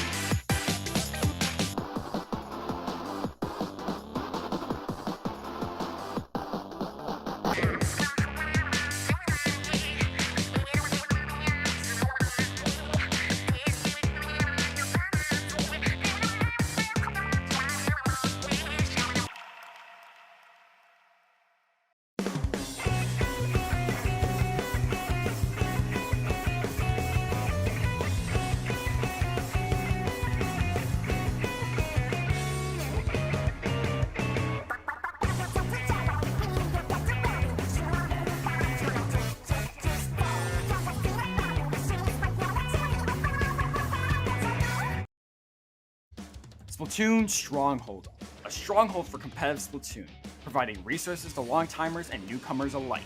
If you're new to the competitive scene or still figuring out how to join, we have a getting started guide and plenty of other resources to help you in your journey. If you are a seasoned veteran, we still have plenty to offer. You can find and join tournaments as well as participate in our Captain Forum and find free agents and teams. Our mission is to make competitive Splatoon easily accessible to everyone. So what are you waiting for? Join the Splatoon Stronghold today!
Hey guys, welcome back to Paddling Pool 192. I'm Asek, joined here by Suki, and we are headed into winners finals, I believe. We have counter picks here, so we only get to talk about this one map. But what do you think about Inkblot zones? Yeah, it's a pretty interesting zone that we know from Splatoon 2, I think. I mean, we have many ways to flank, and you actually need to have good team coordination when it comes to push. But yeah, we're back. Looks like we're heading straight on into it. And ooh, we're seeing a Carbon Roller and a C Junior. This is very weird. We're seeing Squidding Good running 2 of the new weapons. Both of these weapons are very strong. Neither of them have been in the game for a super long time, so it's pretty interesting to see them being already ran. But we do see like that Custom Junior is going to be very good for setting up that Wavebreaker. Getting that Wavebreaker on the zone covers so much of it. And it's just going to allow that Carbon to get its way in there. Getting that pick on the machine. If the Crab Tank comes out with the machine defending it, even though it's up close, it works out anyways. The Crab Tank is going to keep pressuring Squidding Good back as far as they can, just taking so much space from these. Not even getting picks, just knocking them back by throwing specials at them. But Squidding Good turns it right around, back on its head, and gets 2 down on Qatar. They are going to find their way in now. That Wavebreaker is going to let them have a lot of space for free. And the big bubbler coming out is going to not actually be that useful, and they're going to go down for it. Squidding Good is now 2 down, but their Carbon Roller is going to potentially try to shark here. We do see the machine tanking top mid, the Crab Tank trying to pressure them for someone else trying to pressure that Crab Tank, getting them off of the machine there, and getting the pick. That's going to be huge for Squidding Good. And that is going to continue their lead here, but not before Squidding Good goes 3 down, 4 down. And that is going to be a wipeout on the Qatar's part. This is huge. They have so much space here. They can take Plat really well here, especially with their machines. They could pressure that Plat very nicely here. With the Burst Bomb, Fizzy Bomb, sloshing over the ledge, they have a lot they can do to pressure Plat without actually being there. But that does mean Squidding Good can exist in Plat generally. They don't need to burn their specials to get Qatar out of their Plat, so they can use most of their specials to try and take back zone. The Bria Bomb coming out is going to land on the zone here. Wavebreaker is also going to try and contest that, pushing Qatar out of the zone, potentially leading to a zone flip here. But it doesn't look like they're going to be able to take control of the zone just quite yet, with the machine and the Sea Junior being pushed back. They really do need to take zone very quickly here. But I don't know if it's going to happen. They just have their splash and their Carbon Roller left, and the paint isn't there. They're not going to be there in time, and that is going to be game 1 for Qatar. Wow. You actually casted that one game. Yeah, on your own. That game was so short. It was like for real, when the zone flipped, there was no chance in like getting back in for the other team. So that makes sense. If you start to go down while the zone is already, like, there's no penalty left, if there's no penalty left and you're, like, dying, that means you have very little time to get back into zone, especially when the score is in the 40s or 30s. The score goes down almost 2 points a second. So that means that you're going to have to, like, if you're down to 30 and you go down, then that means you're going to have about 15, 20 seconds to get back into zone. And that is not a lot of time.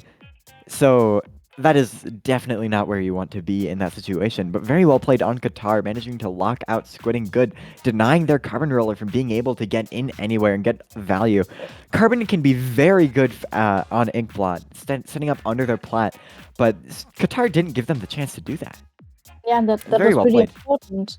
Like when it comes to Carbon players, you need to take the map control. And that's the counter for that kind of weapon, because you need to be flexible and you have insane movement when it comes to map control as a Carbon player. So that it makes sense that Qatar actually pushed them back to their Plat to actually get access to the win. Yeah, being able to just have the freedom to move around as a carbon roller is very important. You need your team to paint for you because you cannot paint for yourself. Since carbon relies so much on stealth, you really need to just work around the paint that your team provides you. And like, you can't function if your team doesn't have paint. Yeah, that's true. But I see we have a counter pick, which is Splat Zones on Mako map.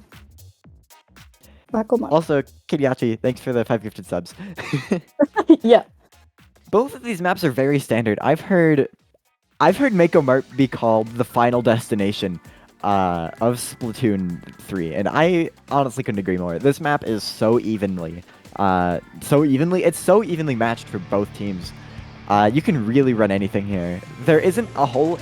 I mean, there's a lot of stuff each weapon can do, but each weapon has a lot of things it can do, pretty much equally. So you can run kind of whatever you want on this map, and it'll work. Just because it's so, it's so neutral. But we are starting the game here.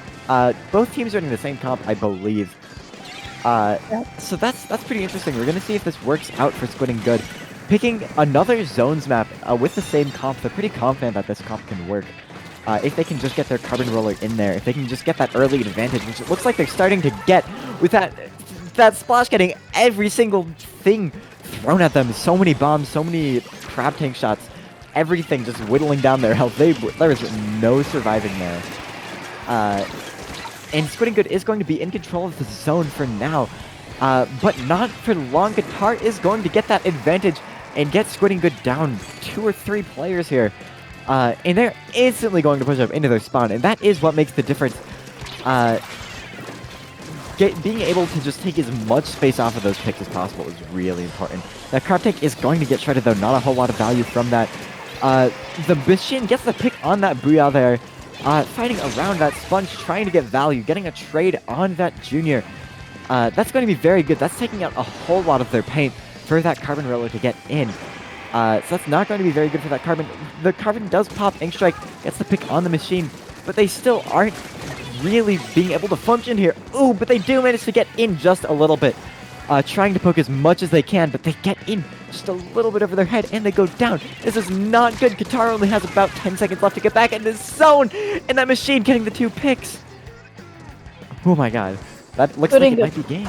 Yeah, Squidding Good wasn't able to get into the zone and actually loses that game.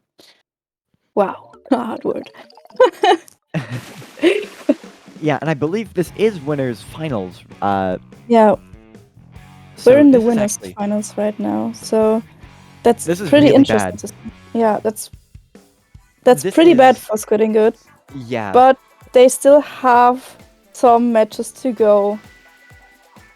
Yeah, Squidding Good has to pull out a reverse sweep here, which is going to be very tricky for them here, especially since Qatar has been very dominant in their first 2 games. They have a huge mountain to climb. They have to pull out a reverse sweep here and then pull out another win on the bracket reset. It is going to be a very tricky thing for them to do, but it isn't out of the question. We've seen stuff like this happen before. So yeah, they're going to be thinking really hard about their counter pick here, because they have just lost their counter pick, which is not great for them. And they didn't lose it by a little bit, they lost it by a lot. Qatar has been making these games very quick for Squidding Good, so we're going to have to see if they can pull out anything to try and find the way, try and find their advantage, try and find that play that they need to make in order to get Qatar on the down foot and get that advantage, potentially getting a reverse sweep. Yeah, and they're starting off with a new counter pick, which is Tower Control on Italy. Very interesting choice. We saw Qatar playing that map comp before. Yeah, Qatar nearly lost that one too. They got a huge push, but they almost lost in overtime to another counter push. So Squidding Good is going to kind of use that to their advantage here, I think, because they really need to play around this and get this win, because this is match point in the final set of the tournament. It's all or nothing here. Squidding Good has to win this game, or else they are out of the tournament, and Qatar takes the win. Oh, Squidding Good is switching to a double machine comp. We have a mirror comp here. We have both teams running the exact same comp. This is going to be very interesting. Neither team has anything they can use over the other in terms of comp to try and find their way to win. They just have to play better.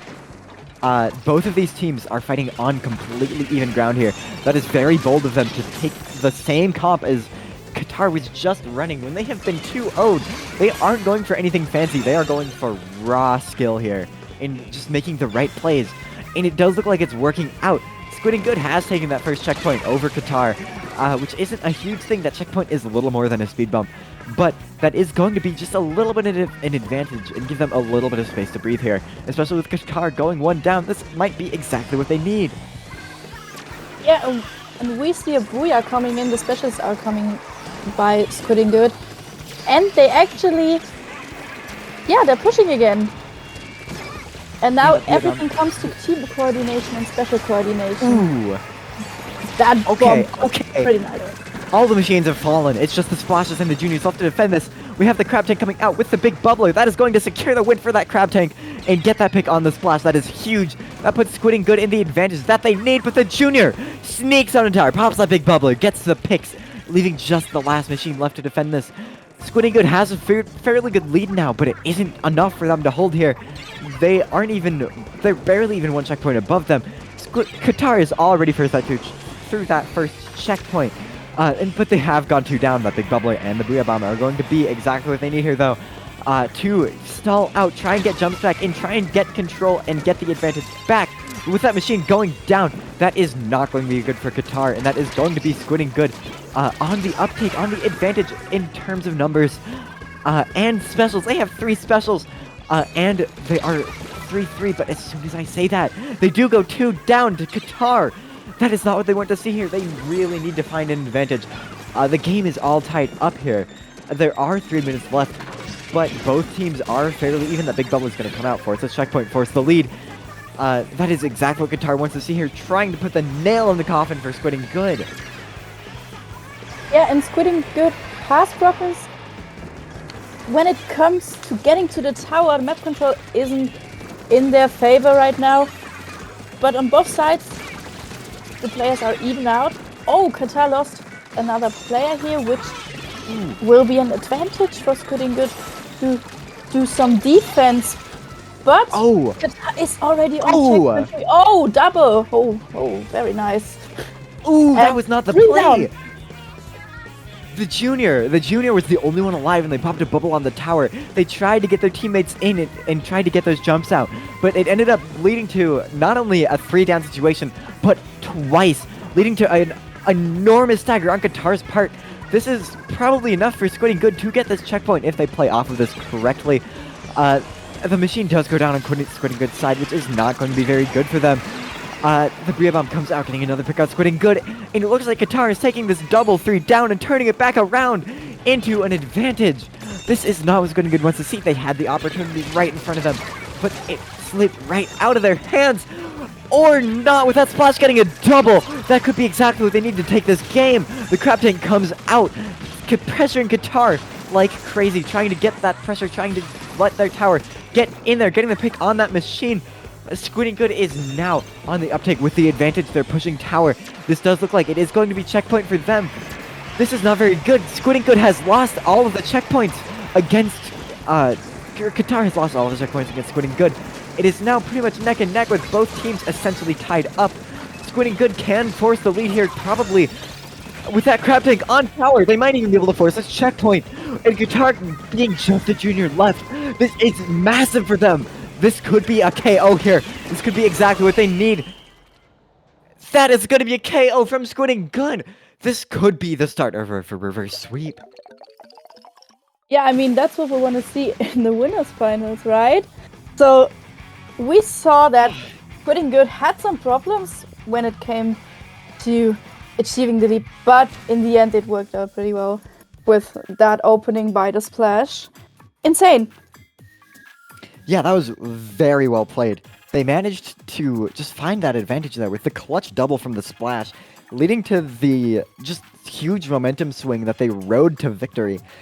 That was really good, and Qatar is now on their toes. They do have the advantage of the counter pick, but from that display, they might be shaking in their boots a little bit. All they have to do is win one more game. But Squidding Good isn't going to make that easy. They're going to fight this, and they really have to. It's their last chance they have to try and win this tournament against Qatar. Yeah, and I think they'll be trying their best to get there. I mean, we saw that the mirror match actually worked out pretty well. So I'm like very excited to see if there are any changes or if they stay on that comp now. Yeah, pulling out that mirror match and then beating Qatar with it is a huge, it's a huge assertion of dominance, really. Just like saying, hey, you know your comp, we can beat you with it. That is huge. It's clear that their Carbon Roller custom junior comp was fairly experimental, which is fairly good for them. Experimenting with those new weapons is really good, especially Carbon Roller has a huge amount of potential. Really, those burst bombs are devastating. Carbon without burst bombs feels like a wet noodle. Carbon with burst bombs feels like a death beam. It is insane, and giving it Trizuka on top of that is going to be huge. Carbon Roller was already, like, okay in Splatoon 2 when it didn't have a special, and when Ink Armor was everywhere and the game was more passive. But this game is so much more aggressive, and now it has not only that burst bomb, but one of the best specials in the entire game. In a more aggressive meta, it is going to be very dominant, and I believe it can enter the meta pretty easily if people play around it correctly. Yeah, true. I mean, the changes to the game when it comes to the new weapons, of course, I think are pretty good. Like, when it comes to the Carbon, I played the weapon before, like in Splatoon 2, and now I'm having, like, way more fun than I have before. Ooh, yeah. Current players around the world have rejoiced at this. Nintendo giving Carbon Roller their Burst Bomb kit this soon is, I think, them saying, hey, we know you're here. I think they just wanted to try to make the Auto Bomb kit work, which is reasonable. I think Vanilla Carbon trying to make the Auto Bomb kit work, like, I think that's the best kit they could have given it for Auto Bomb. Yeah. That Zipcaster is very good. But it does look like we have our next counter pick, which is going to be another Zones map. Qatar knows that they can beat Squidding Good on Zones with their Zones comp. And it does look like Squidding Good is still pulling out that custom junior, still trying to just make it work. But pulling out the double splash over the Carbon could be the play here. Only trying one thing at a time. Yeah, I think we're gonna see a very good matchup in this case, and I will be excited about that custom junior being there again. I mean, every comp can work, but we're gonna see if it works out against Qatar, right? Yeah, we got that early Crab Tank coming out. That Wavebreaker is going to tag that Crab Tank. Wavebreaker is actually very good at dealing with Crab Tank because you can't just exist with Crab Tank when there's a Wavebreaker. You have to go into ball form and jump, which is insanely awkward for Crab Tank. But Qatar getting the 3 down on Squidding Good is going to be huge for them. Ooh, but Squidding Good gets that counter pick. What? Squidding Good gets the counter 2 down, taking that potential wipe situation, potential spawn camp situation, turning it right on its head. That Wavebreaker coming out, Crab Tank coming out, is going to push Qatar all the way back, completely back into their plat almost. But not before Squidding Good goes 2 down.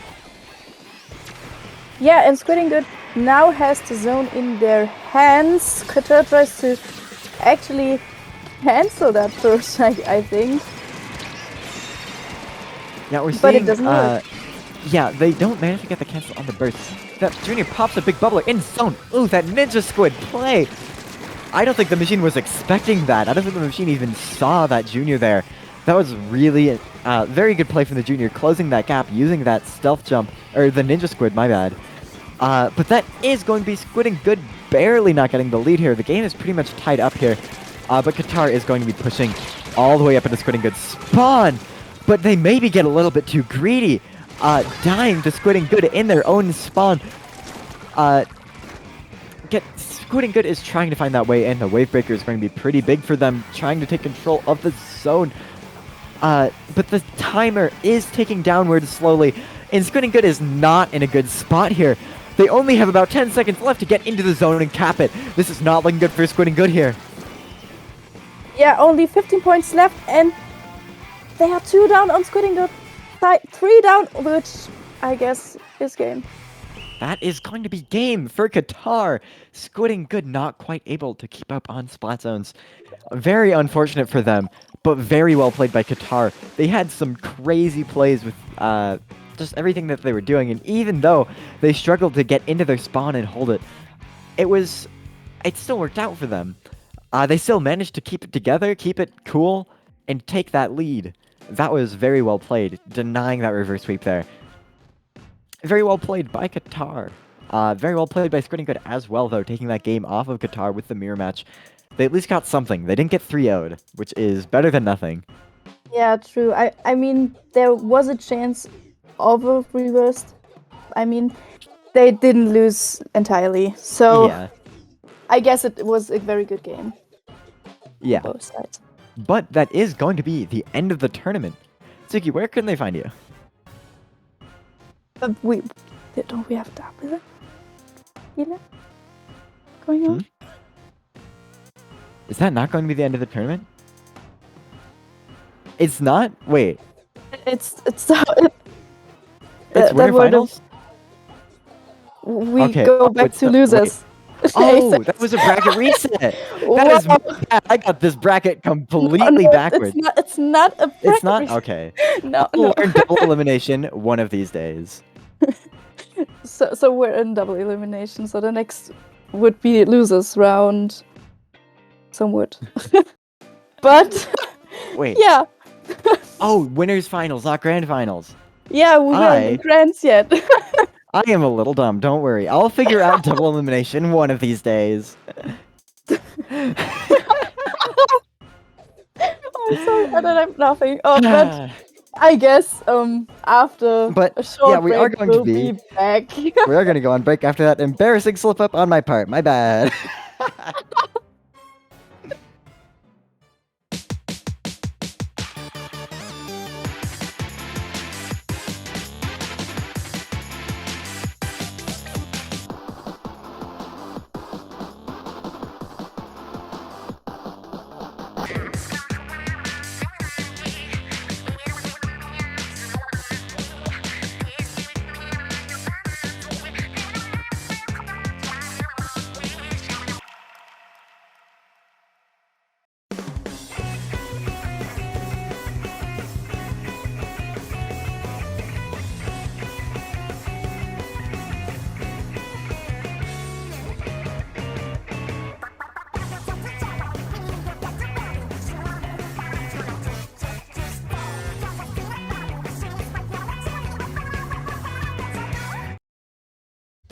Splatoon Stronghold, a stronghold for competitive Splatoon, providing resources to long-timers and newcomers alike. If you're new to the competitive scene or still figuring out how to join, we have a getting started guide and plenty of other resources to help you in your journey. If you are a seasoned veteran, we still have plenty to offer. You can find and join tournaments as well as participate in our Captain Forum and find free agents and teams. Our mission is to make competitive Splatoon easily accessible to everyone. So what are you waiting for? Join the Splatoon Stronghold today!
Hey guys, welcome back to Paddling Pool 192, where the losers bracket, lo and behold, actually exists. So, I'm here joined by Tsuki, and we're headed into this best of 3 round. What are your thoughts on these maps? We can see them all again now that it's not counterpicks anymore. Yeah, I guess many players actually got used to the maps, like the new maps. But also, when we see the maps, we see Hagelfish, Sturgeon Shipyard, and Scourge, right? Pretty interesting maps to deal with. But actually, we get into the game directly on Hagelfish. So we're seeing a triple splash comp, triple splash and charger. These guys are very confident in their splash. But Everest is out here with a dually. That is not something you see every day. It's been fairly overshadowed by splash, but it has a niche outside of that. It has a suction bomb, which can be pretty good for poking, and with that mobility, you could do a whole lot with it. Being able to just play really aggressively, get in and kind of get it out without having a lot of paint control. But we are already seeing a crab tank coming out from No Mercy. Presumably one of 3 of them. Yeah, we see the other crab tank coming out from No Mercy as well. Are we going to see a 3rd crab tank come out? Yeah, No, I don't think so. No Mercy actually has 2 mains of special charge up on their crab tank, so I guess they're maining crab tank instead of the splash. Truly a crab tank moment.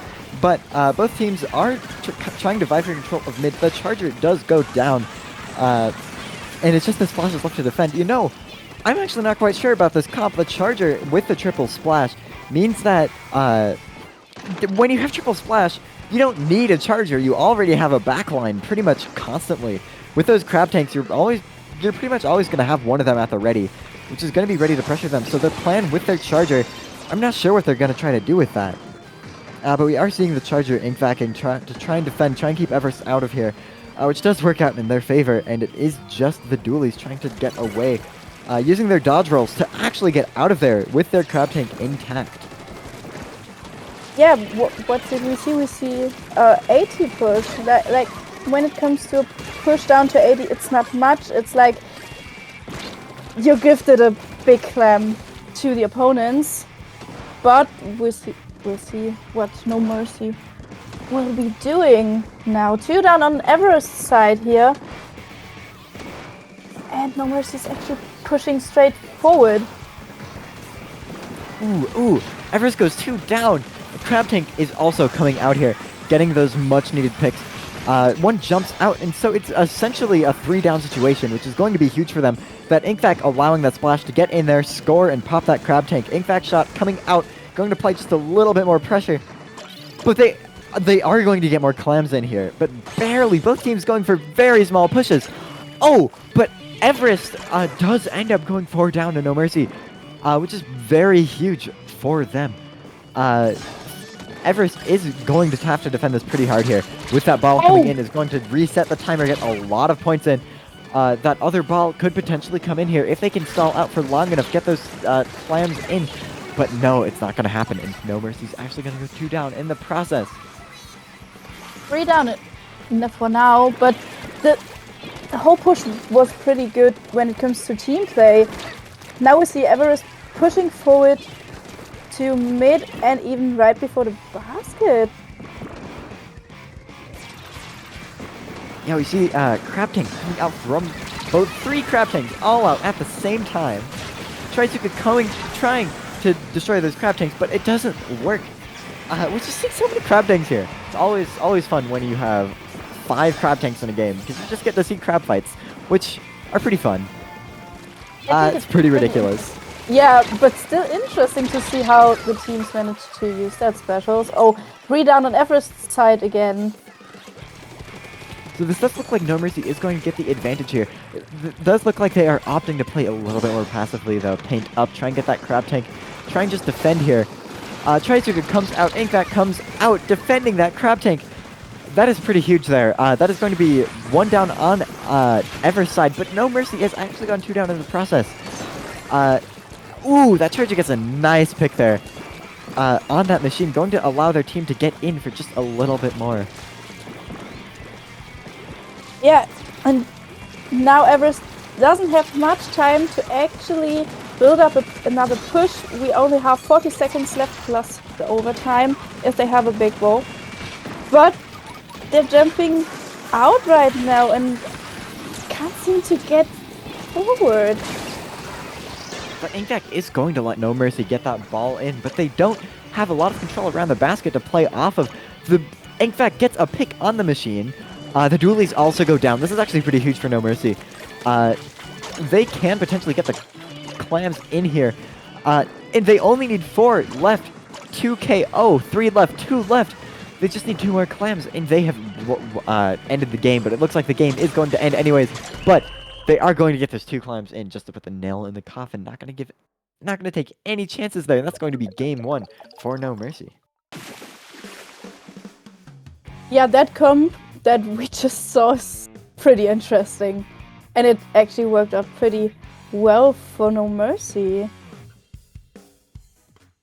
3 crab tanks, man. Gotta love it when there are more crab tanks in the lobby than not crab tanks. Yeah, I felt like they had so many crab tanks ready. The defense was pretty solid because of that. Yeah, I do think they could benefit from dropping their charger here. Now, I'm not one to overanalyze their comp because they've clearly thought this out and it clearly works. But with that charger, they do have a lot of long-range pressure and potentially more than they need. With a triple splash, you can really get a lot of pressure with those crab tanks, especially when you have so much special charge. You can basically, as I said, always have one at the ready and always have that backline pressure. So it might be more worth it to run something like a machine or just something that can play a little bit more up, play off the pressure of those crab tanks. Yeah, they actually could use that range to put another aggressive weapon in, right? So, especially now when it comes to the next map, which is Splat Zones on Sturgeon Shipyard, range could be helpful, especially when it comes to zones, right? But I guess that charger, yeah, interesting pick in that comp. I mean, the crab tanks actually have insane ranges. Yeah, it's crazy. I wouldn't be surprised if that's good. If that gets toned down, I can't talk. If that gets toned down soon, a lot of people have been saying the range is a little bit too large, and I kind of agree with that. I think they could also tone down the duration by about a second, and then Crab Tank would be in a good spot. Yeah, I think But so too. It does look like we are headed into game 2, match point on No Mercy's benefit. So Everest is going to have to do a lot of work to get back up. They have to win these next 2 games, so it's kind of a mini reverse sweep that we're dealing with here. Ooh, No Mercy's going for the triple crab tank again, but then also the E-leader. That's going to have a lot of long-range pressure, and they are going to be able to lock out Everest fairly well if they can get set up. So Everest really just does not want to let them get set up here. They need to play fast enough to where they can't get those crab tanks out, but as soon as I say that, No Mercy already has a crab tank not even 15 seconds in. And potentially a second one chaining off of this. That's going to be huge. That's going to let them get a lot of long-range pressure. Getting the pick on Everest here, 2 down, is exactly what they want to see here. But they have fallen one more, and it is... Everest does only have that one last player alive, though. Just the splash left to try and defend against the E-leader and the army of splashes that No Mercy has. Yeah, that's actually a very huge opening for No Mercy. And Everest is trying their best to get into the zone again with a crab tank as well. They're close to actually getting zone. The E-leader tries to pressure those crab tanks, but the hitbox is so small that you really... It's such a precise shot, and the crab tank can strafe fairly quickly, so it's not an easy shot to land, especially when that crab tank is within your range. So getting that pick on the crab tank is going to be not very easy. But we do see the E-leader trying to play off of the intel from that Wavebreaker, trying to get those picks. But that Trizuka is trying to pick that E-leader with some crazy arced shots. None of them actually land, but that would have been very cool if they did. And they were all fairly close. But Everest has gone 3 down yet again, leaving just the splash alive. That's not very good. No Mercy is in control of the zone, potentially leading them to get the lead here pretty soon. Yeah, there's a high possibility of a lead, which again... But, okay, penalty is gone down already. And yeah, the shot is already down on Everest's side. They're being pushed back a lot. But now the crab tank is actually coming out. Lead is switched. But they can't seem to actually get into the zone. They get picked one by one. And now time is rolling down. We see No Mercy on 22 points already. Now Everest has to take their chance and push into the zone. But it doesn't work out. The Booyah comes out on the right side. But and it actually Everest worked out. is not going down that easy. They're going to keep us in here for as long as they can. Getting that pick there was super huge for them, but they do go 2 down, so they just have to push back in. They bought themselves some time, but I don't know if it's going to be enough, especially with those 3 crab tanks. No Mercy has an insane defense, potentially pulling out double, triple backline at the flip of a hat. It's going to be pretty huge for them. No Mercy has gone 1 down, but Everest has also gone 1 down as well. That Inkzuka trying to get the pick on that crab tank. It's a crazy shot, getting that crab tank out of there. Pushing in pretty hard here. The crab tank comes out from No Mercy yet again, though. Everest goes 1 down, potentially 2 down to this crab tank, unless they play around this smart. Destruction Bomb is going to try and get the pick on the crab tank. They are just trying to live that crab tank, trying to stall it out, while their timer slowly ticks down. That is exactly what they want to do here, but they need to push ahead of the zone, or else that will happen. The Splash just pushes way into the zone and gets a pick. Almost potentially gets 2 dead, but no. No Mercy is 2 down. And Everest is still in that zone here, and they are just pushing that really hard, trying to get control here, trying to just extend the control, stall for time. This could potentially be game here, and Everest does not have a whole lot of time to push back in, especially with them going down. That crab tank and Wavebreaker are going to need to get a lot of value here. But with the Splatter Shot going on the flank, they're going to get 2 of the crab tanks, I believe, and potentially the leader, which is going to secure the game for Everest. Nice game. That's all I'm able to say. Like Everest did in a huge win. Yeah, that was very crazy. They managed to just get that down to 2 and clutching it out and taking it all the way back around. This is now 1-1, and it's anyone's game here. And whoever loses this is out of the tournament, so these teams really need to fight. And they need to fight hard. Yeah, and I guess both teams will fight hard in that case. I mean, next up will be Rainmaker and Scorch. What's your opinion on that comp? This map is a little bit weird. I think it works. It's a pretty good map, but you don't see it too often. You really have to... If the enemy can get into your spawn, it can be a very bad situation for you. Because you do have to fight uphill out of spawn. There are some things you have, there are some tools you have, but it is not a super advantageous fight for you, which it usually is on other maps. But then again, it is very hard to push into that spawn in the first place.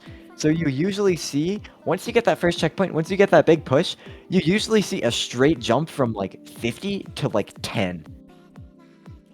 Yeah, I couldn't agree more. Like it's not that easy to get into the spawn, but once you've pushed to the first checkpoint, it's actually pretty easy to get to like a lower score.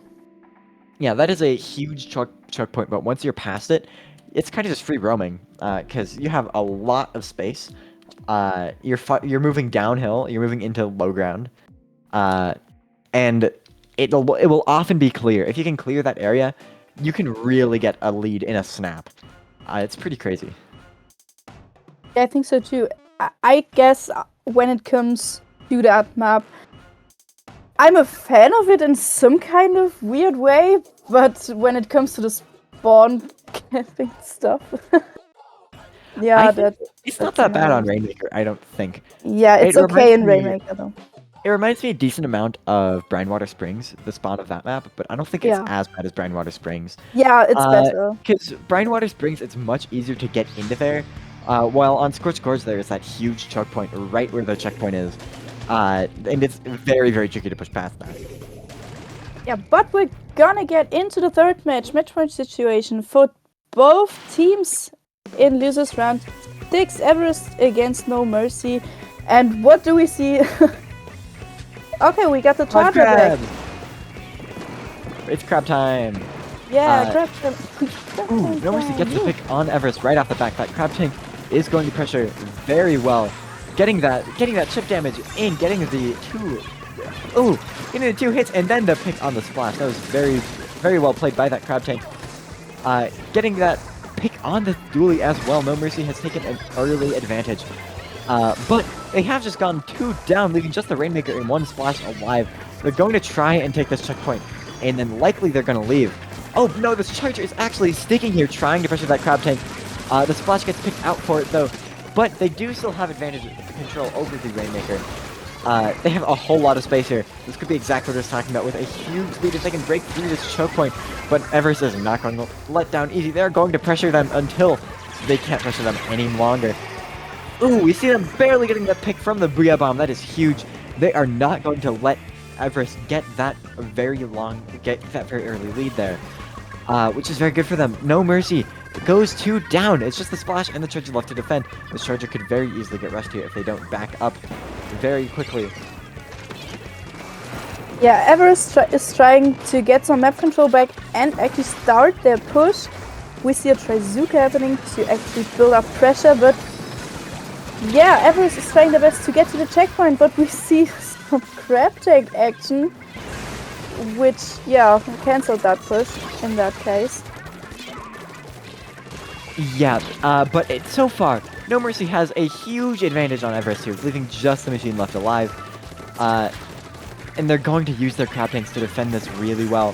They know that they've gotten past that checkpoint, which is very hard to do a lot of the time.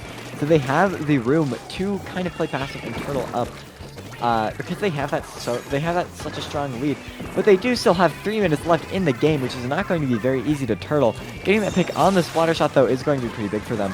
That crab tank comes out, is going to get the Rainmaker just all the space that they need in order to get all the way back up into there, going for that push. Ooh, but they fall off the grate, which is not going to be very great for them. And that crab tank now knows where they are, and they are pressuring them like crazy. They really do not want to let that Rainmaker get through that grate, because if they can get through that grate, that is going to be a fairly easy push for them. But it looks like they have let up pressure, and No Mercy is now pushing for the lead. They've gotten a couple of points out of it, but the splash manages to find them out and catch them and pick them off here. Yeah, that pick was pretty important, but No Mercy isn't stopping here. The machine and the dualies are down. We got a 2v2 situation going on here. And No Mercy tries to pop, but actually retreats in that case, which is a clever idea, I guess. Yeah, retreating there is good, especially when you think you're going to lose pop. Because otherwise, you kind of just die to the giant nuke that is spawned in front of you. The Rainmaker has reset, which is very good for Everest. This is their chance for a counter push here. Ooh, but they do go 1 down. It's now 3-3. Both teams are fairly even. The crab tank comes out on Everest's part, 1 of 2 of them. And Everest does have the advantage now, a decent amount. They're getting jumps back in, and they're pushing up on No Mercy. That crab tank comes out. It's going to apply a whole lot of pressure. Oh, we're seeing some very strange lag here. Ooh. No Mercy has a disconnect. I'm not sure how the rules are on this. I think it might be too late.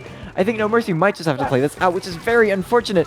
But they do have a fairly strong lead here, so they really, really just have to turtle. They have 1 minute left here, and Everest doesn't even have that checkpoint on them. That being said, they are going to lose that checkpoint, which is not very good for them. Just the Charger and the splash. This is not what they want to see here. Yeah, that disconnect happened like on a very, very bad time spot. And we see Everest pushing forward and actually get the lead here, so No Mercy will have a hard time when it comes to this game. Yeah, they have 30 seconds and they're playing it down. Getting this lead is going to be very, very difficult for them. Everest is in a very nice spot here. They can just hold this Rainmaker here. Try and keep it there for as long as they can. Try and get to the reset. But No Mercy only has about 15 seconds left to get this, which is not going to be very good for them. The second bombs coming out from Everest with that last-ditch effort is going to be pretty huge. The crab tank coming out. There's no hope. No Mercy looks like they are going to lose this game and lose the set. That is very unfortunate for them. Yeah, I guess that Wi-Fi connection did have no mercy. Yep, their Wi-Fi did not have mercy on them. I guess that is karma for them for running that triple splash comp. Yeah, unfortunately for No Mercy side, but I guess Everest did a very good job in the last few minutes of the game. Yeah, playing off that disconnect was very good for them. Everest, no Mercy could have conceivably won that. They were 3 down, and they really just wanted to defend there, but No Mercy saw that they were down a player permanently, and they knew that they can play really aggressively. Which is what they did, and that was very well. That was very good for them. Very well played. They didn't let Everest turtle, which is Everest really just needed to stall their time there as best as they could with the 3 players they had at their disposal. Yeah, but I guess we will take a short break and we'll be right back. So don't go, and we'll see each other in a few minutes.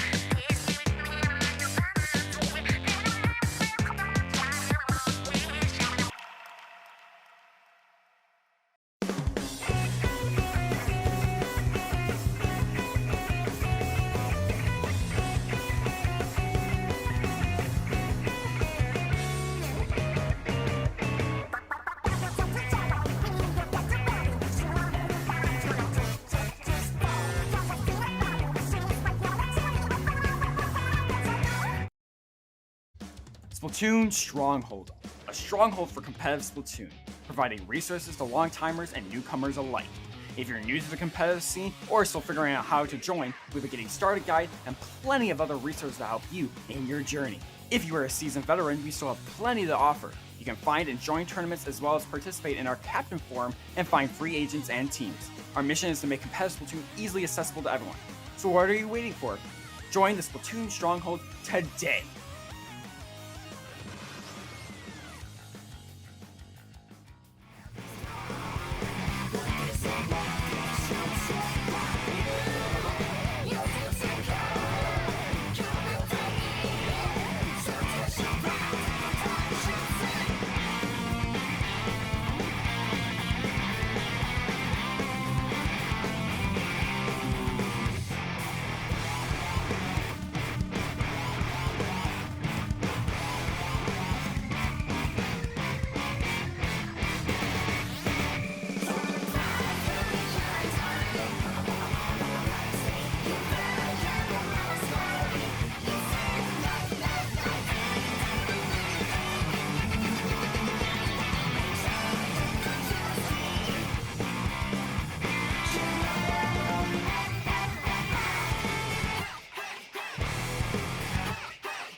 bring it in. Yo guys, welcome back to Paddling Pool 192. We're here in the second round of the losers bracket here. Or I don't even know if second round. I still am learning double elimination, but we are going straight into this. We are seeing, I believe, Spark versus Everest here. It looks like, yeah, Everest is running a similar comp to what they did last time, while Spark is actually running Stringer. You don't really see that too often, but it is a very cool weapon. And I do believe it does have a lot of potential. Yeah, that's true. The crab tank comes out right off the bat here, trying to just pressure that Stringer away. But the Stringer also does a decent amount of object damage to the crab tank. That's one of the main strengths of it right now. With Tri-Stringers and Splatoon, they both have very good damage modifiers against objects. Yeah, But we it looks like Spark already got the first checkpoint. And they are going to be pushing a little bit more. That machine going way in there, getting the trade. But getting picked by the other machine. Yeah,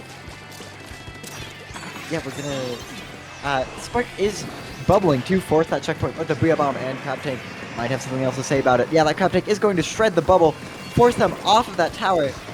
The Junior's just playing it patiently and taking that tower as soon as the Crab Tank runs out. Yeah, Spark is actually keeping the pressure up, but they're 2 down now, and now Everest has the chance to strike back, but the duelies are down, and actually Spark doesn't stop pushing, which Everest did not notice at first, but the Stringer is last now, so that push is over, but actually they're that's a down staggered wipe. 2 points. So Spark now has to just deal with this defense after going from a wipe, that extremely strong push. They have a whole 2 checkpoints of time to set up before they start to be in a dangerous situation. But Everest is not going to let them stop them that early here. Getting a pick on their knot fairly early in their push is going to be huge. That bubbler comes out though. It is going to set up a fairly tricky defense to push through. Everest is already 2 down again, and they couldn't keep up the push, but now Spark is coming out with their specials. Rain is coming out, and the well is over.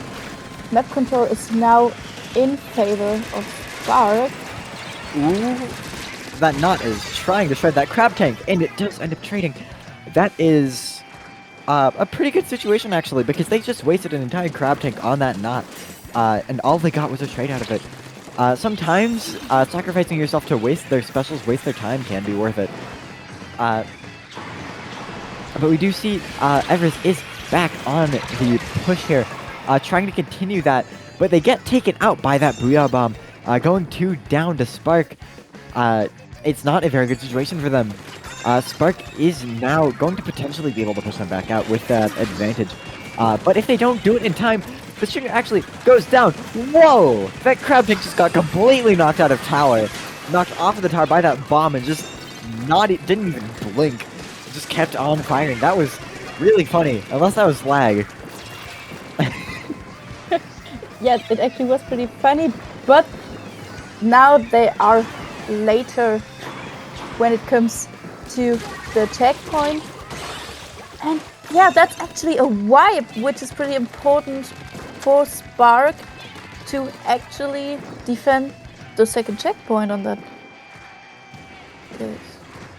Yeah, this is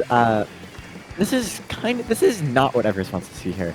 They don't have the lead. They didn't manage to get that checkpoint. And Spark is now pushing back with that bubble to force more points, force them just a little bit further forward. It's going to be very good for them. That machine is going to pick them off though, punish them. That bubble can be very good for pushing tower forwards, but when that bubble drops, you can be in way over your head. Because that bubble can let you get in really far, and you don't really notice that when the bubble drops, you're dead. But Everest is using double crab tank to force Spark back, because they really need a pretty big push right now. That Booyah Bomb is also going to be pretty big for them. All of their specials are coming out here, and they are trying to push Spark back as far as they can, try and get as much control of the tower here, because time is dwindling, and they don't have a lot to work with here. Yeah, and there actually are 2 down on Everest side again, which isn't good. Now Spark is in the advantage again, and actually that's pretty bad. Yeah, that is very bad for Everest. They need a way in, like, right now. And they have that, they have the Tri-Strike, they have the Crab Tank. They really need to get a lot of pressure. They get 1 down, 1 jumps out. That is essentially 2 down. 2 Crab Tanks come out as well. That Bria Bomb is at the ready. And the Bria Bomb comes out on Spark's side. No, on Everest's side. I was seeing things. But that Killer Whale and the... Ooh, Killer Whale and the Toxic Mist and the Nautilus just completely shredding tower. No chance for them. Jeez. Yeah, especially when it comes to the tower, there were so many bombs. Like, Everest didn't have a chance to get on that tower again. And when the whale came up, there was no chance. They were, like, too low when it comes to health. And yeah, that's why a good defense is always very good. Anyways, talking about these maps, which we didn't get a chance to do before, we're seeing Flounder Zones. This is a fan favorite, honestly. I've been seeing nothing but positive things being said about this map. They did remove 1 flank route, which you can actually see on the right of the image. There, you used to be able to swim up that wall, which led for some very interesting flanks, but they did remove that. Every other change I've seen has been widely regarded as positive. That's the only controversial change. And I think it's alright. I think having that many flank routes onto mid was a little bit extreme, especially with them lowering mid. You can throw bombs up there a lot easier now. You can pressure them a lot easier from below there. And so removing a flank in exchange for that, I think is fair. Yeah, I think the changes to that map are actually pretty fair. But I guess it's not without any question a fan favorite. For a reason. I mean, it's a very, very good map, and I actually prefer it pretty much. Yeah, Flounder Heights is probably the best map in the entire game right now. Up there with Hagglefish, Mako, Surgeon, it is very solid. It's almost in its own tier. It is incredible. You can do so much on that map. It's just a playground for pretty much every single weapon. You can just, like, go on the weirdest flank routes in the universe and it works. And you have to flank mid because mid is a high ground. Those flanks are required because if you don't flank mid, if you just try to push from the standard route with your entire team, you're going to get demolished because you're pushing into high ground. The only way you can break through that is by flanking, and so you're kind of forced to flank. But that is very fun to do. Yeah, especially as a frontliner, we like to go flanking, right? And doing going on a flanks magical is journey. important. Yeah, it's like there are some big flanks that you can do on that map. But yeah, that being said, we've got a match point situation going on. Yeah, we're seeing both teams here running, I think, the same comp here. I think the T-Tech on Spark might be new. I have bad remembering. But similar comps on both sides. We're seeing Stringer yet again on zones. Kind of a strange pick. But with that paint buff, Stringer can work on zones. Ooh, that Nautilus going for a kind of weird flank here. Using that charge hold combined with the Squid Surge to really get a lot done. Ooh. Yeah, that Naut is just trying to pressure for that trench. But they lose the short range 1v1. And it's 2-on-2 for both teams. That Stringer is going to just keep that one zone under control. Wailing in trench, playing for their deaths. This is very good. The entire team working together to kill them. And that is going to be Spark in control of the zone for now. Yeah, but Everest doesn't stop there. They keep painting their zone as much as possible. Johnny goes down in that bubbler, and now we have the Crab Tank in top mid, which is pretty superior, as we saw. 2 down on Spark's side. And now Everest has the chance to actually do a huge push. Yeah, this is very bad for Spark. They are in a very big lockout situation here. And they need to get Everest out of here. As I've said before, the play here is to flank. You can't go for a too large flank here. but you really do need to come from a different angle. If you try to push with your entire team up that ramp, you're gonna get shredded. You need a flank or something on this map because you're pushing on the high ground. But it looks like it is so far working out for Spark. And they have all the players up there that they need. Pretty much all four on the zone with that splash. Sharka getting a crazy pick here. But that Toxic Mace is going to shut them down just a little bit. But that shot is going to keep pushing forwards here. Trying to just get a lot of value here. Getting a pick with that Splat Bomb. Tri-Strike at the ready. The score is already down to 20. Spark needs to push in very quickly here. With that Tri-Strike, I don't know if it's going to happen.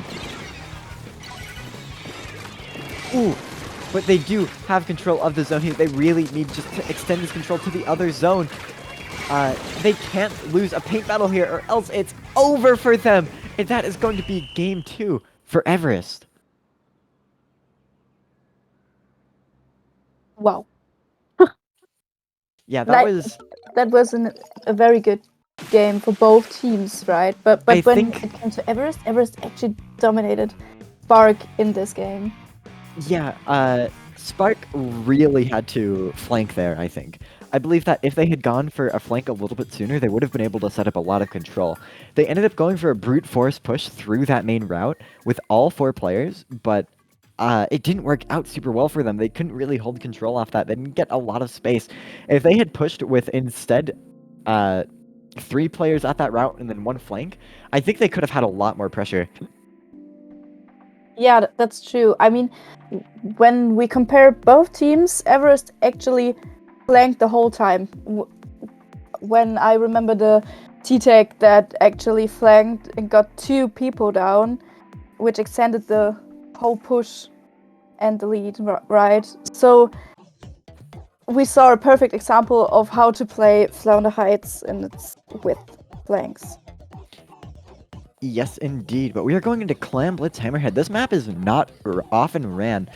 It kind of reminds me of Arowana Mall from Splatoon 2, honestly, except Arowana Mall had maybe a couple more flanks than this. But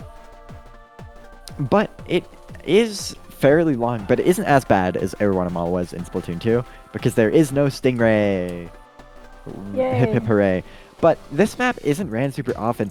It's very long, very linear, but you do have a lot of space you can hold. And it's still fair, I think. It's not an awful map. It's not ran very often, just because I think it just needs a couple more flank routes. I think if you could flank around on the side, if there was a way to back up from that drop and also flank from there, I think the map would be a lot better.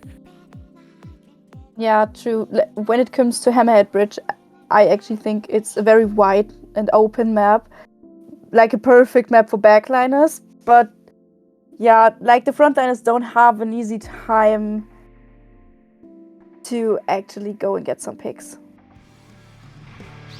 But with that being said, we're gonna get into the last round of the losers semi-final. Match point situation for both teams, Spark versus Everest, and we see the same comms, I guess, but we see... Oh yeah, we're seeing a Moroco. splash instead of a Tentatek, and we're seeing a Yeah. V-shot instead of a Tentatek as well. So I guess both teams have decided, Tri-Strike isn't that good on this map. So, we do have the Crab Tank coming out off the bat from Everest's side. The machine also pressuring for that right side, trying to get some control there. The Stringer does go down, presumably to the Crab Tank, and that is going to be all that Everest needs to get in. If they can top this Crab Tank, shred that bubble, and get through, then this is going to be very good for them. But that bubble is going to leave that Crab Tank to win the Crab Tank 1v1. And now that Splash has all of the control that they need here. In the Everest is being pushed back a decent amount. Even though Spark is 1 down, they are still managing to keep up that pressure, which is very good for them. That's what you want to do in a 1 down situation. You want to keep up pressure. You don't want to back up right away. You want to try and keep fighting, because if you can keep fighting and you get a pick, then you're in the advantage, because by that time your other teammate will be nearly out of spawn. And if it does go wrong, then you're just 2 down and you can back up. But Spark and Everest are both 1 down in this situation with a nice pick from those dualies there. We're seeing a lot of stuff happening in mid right now. A lot of picks coming out, but not too many pushes happening. That is kind of a consequence of this map being so wide open with that one choke point you need to push through. Not too many pushes are going to happen. You need a lot to get through to there and a lot to push. You need to get a lot of picks and to push forward very far, which is part of the reason why Crab Tank is so good on these maps.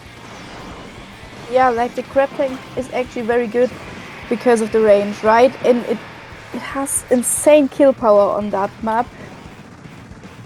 But we see Spark using it for defense while building up a push. They have a big clam now, and I guess they're trying to move a bit forward. Now Everest is pushed back to their basket and trying to, yeah, defend it in a very good way with a crab tank. I guess it's a crab tank battle. Yep, seeing lots of crab tanks here. There aren't 5 of them. There are 3 of them.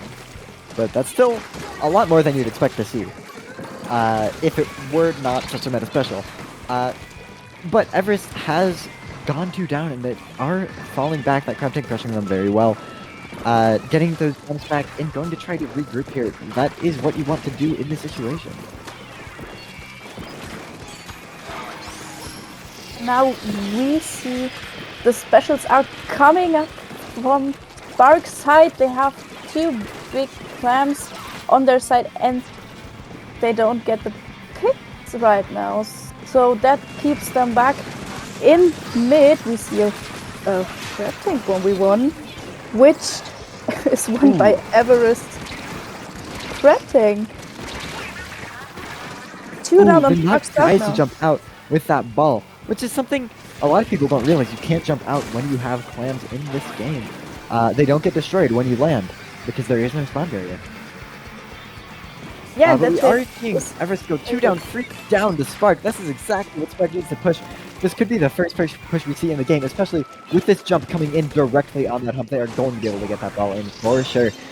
The crab tank does come out though, but it looks like it might be able to be flanked here. The crab tank goes down, but it is just the string able to defend against 3 players, and they opt to just jump out instead, regroup with their team, and try and go for a counter push. Or defend their counter push. Yeah, Everest now has 1 minute left to actually get the lead and push forward.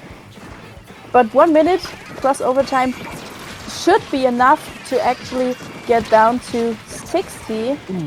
Oh, 2 down on Spark's side, which is 3 down on Spark's side, which is pretty That huge is a for staggered Everest. wipe. That is huge for them. Everest gets the lead for sure here. This is a very large push, and Spark really has to do something about it. It does seem like they might be able to get a counter push here, and if they can get lots of picks out, but no, it's just the boat left to defend this. It's the splash isn't going to be able to get those clams in though, and so that is going to be the end of the push for Everest. They're scrounging for clams, trying to get something, but no, it looks like they are just going to opt to try and turtle here, which is exactly what you want to do in this situation. There are only 10 seconds left with overtime. That's 30 seconds total. Overtime is 20 seconds. And they have 20 seconds to get into their spawn and get that ball in. And it is going to be a bit of a stretch, but the lead isn't that big. If they get 1 ball in, then they only need to get a couple of clams in to get that score. They really just need to clear a lot of space, but with the crab tanks coming out, it's not going to be easy. Crab tank wins the crab tank 1v1, gets the knot as well. Or just gets the knot. They didn't want the crab tank 1v1. Oh, but gets picked off by that whale. Oh, it's just the machine, but there's not enough time. That is going to be game 3 for, I believe, Spark.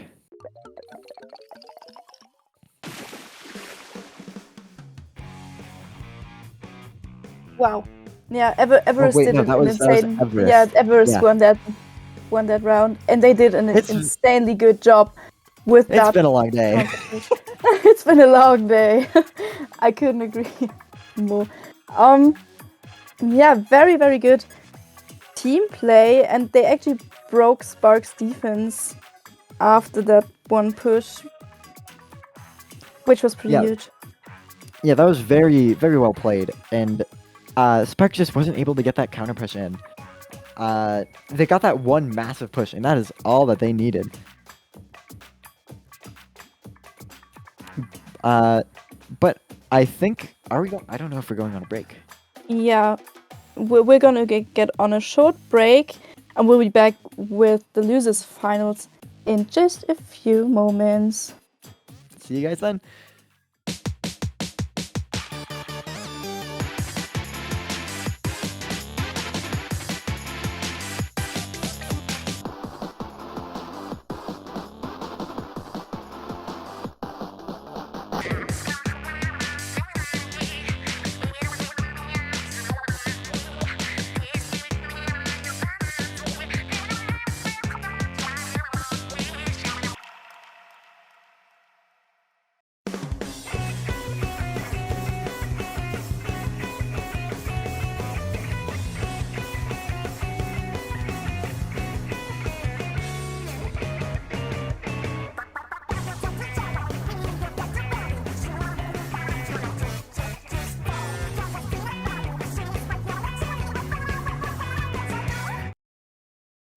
Splatoon Stronghold, a stronghold for competitive Splatoon, providing resources to long-timers and newcomers alike.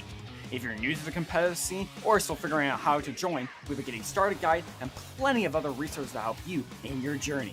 If you are a seasoned veteran, we still have plenty to offer. You can find and join tournaments as well as participate in our Captain Forum and find free agents and teams. Our mission is to make competitive Splatoon easily accessible to everyone.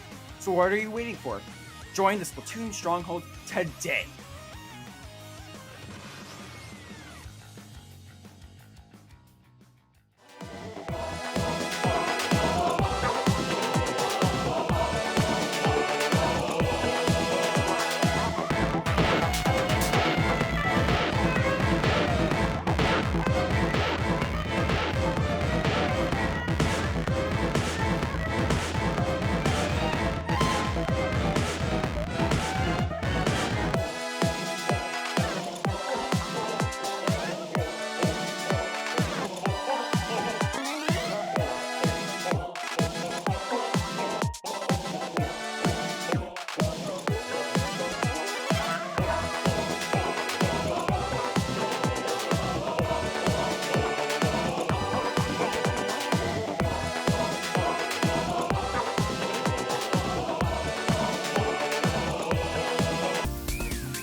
Welcome back to Petting Pool 192. I'm Suki and I'm joined by Asact. We're in the losers finals, Squidding good against Everest, and we have a best of 5 going on with counter picks. We're starting off with a very interesting map. What's your opinion on that, Asact? This map is very good. I think this is one of the best maps in the game. It's up there with Flounder, I think, as one of the Splatoon 1 goated maps that didn't get destroyed by Nintendo, like Mahi did. R.I.P. Mahi. I think it's a fun map. It's really fun. There's a lot of ways to move. There's a fairly decent flank option. When you're coming out of spawn, which is always fun to see people taking. Usually they just die when they take it, but if you want to play risky, you can do that. But we are going into this game, and Squidding Good is still playing their Carbon and Junior comp. I presume it's been going well for them in this losers bracket that apparently exists. So this is going to be their shot at redemption. But Everest has taken an early control of the zone, but Squidding Good has kind of neutralized it off of that. With the crab tank coming out, that is going to be them in control of the zone. And that carbon roller is crushing that flash like crazy with that burst bomb snipe. That was insane. And the carbon is still pushing way up, trying to just pick off this crab tank, just absolutely eating up Everest alive. Yeah, Squidding Good actually keeps the map control up, and Everest has problems with getting into that zone. They're pushed back into their spawn, right? Like they're on plat, but keep being pushed by Squidding Good. Now we're seeing a booyah going on, 2 down on Everest's side again, and the zone is still in favor for Squidding Good. Yeah, a zone is still in Squidding Good's hands here, and they are up in their plat. Absolutely just trying to stall them out here. They know that they just need 10 seconds. They just need 10 seconds and they win this game. And so Everest is just going to have to try to ignore them and try and rush into zone as fast as they can here. Taking that flank, but ooh, they almost get it into neutral, but it doesn't quite work out, and that is going to be game 1 for Squidding Good. Starting off on a very good start for them. Yeah, pretty fast first match for these loser finals.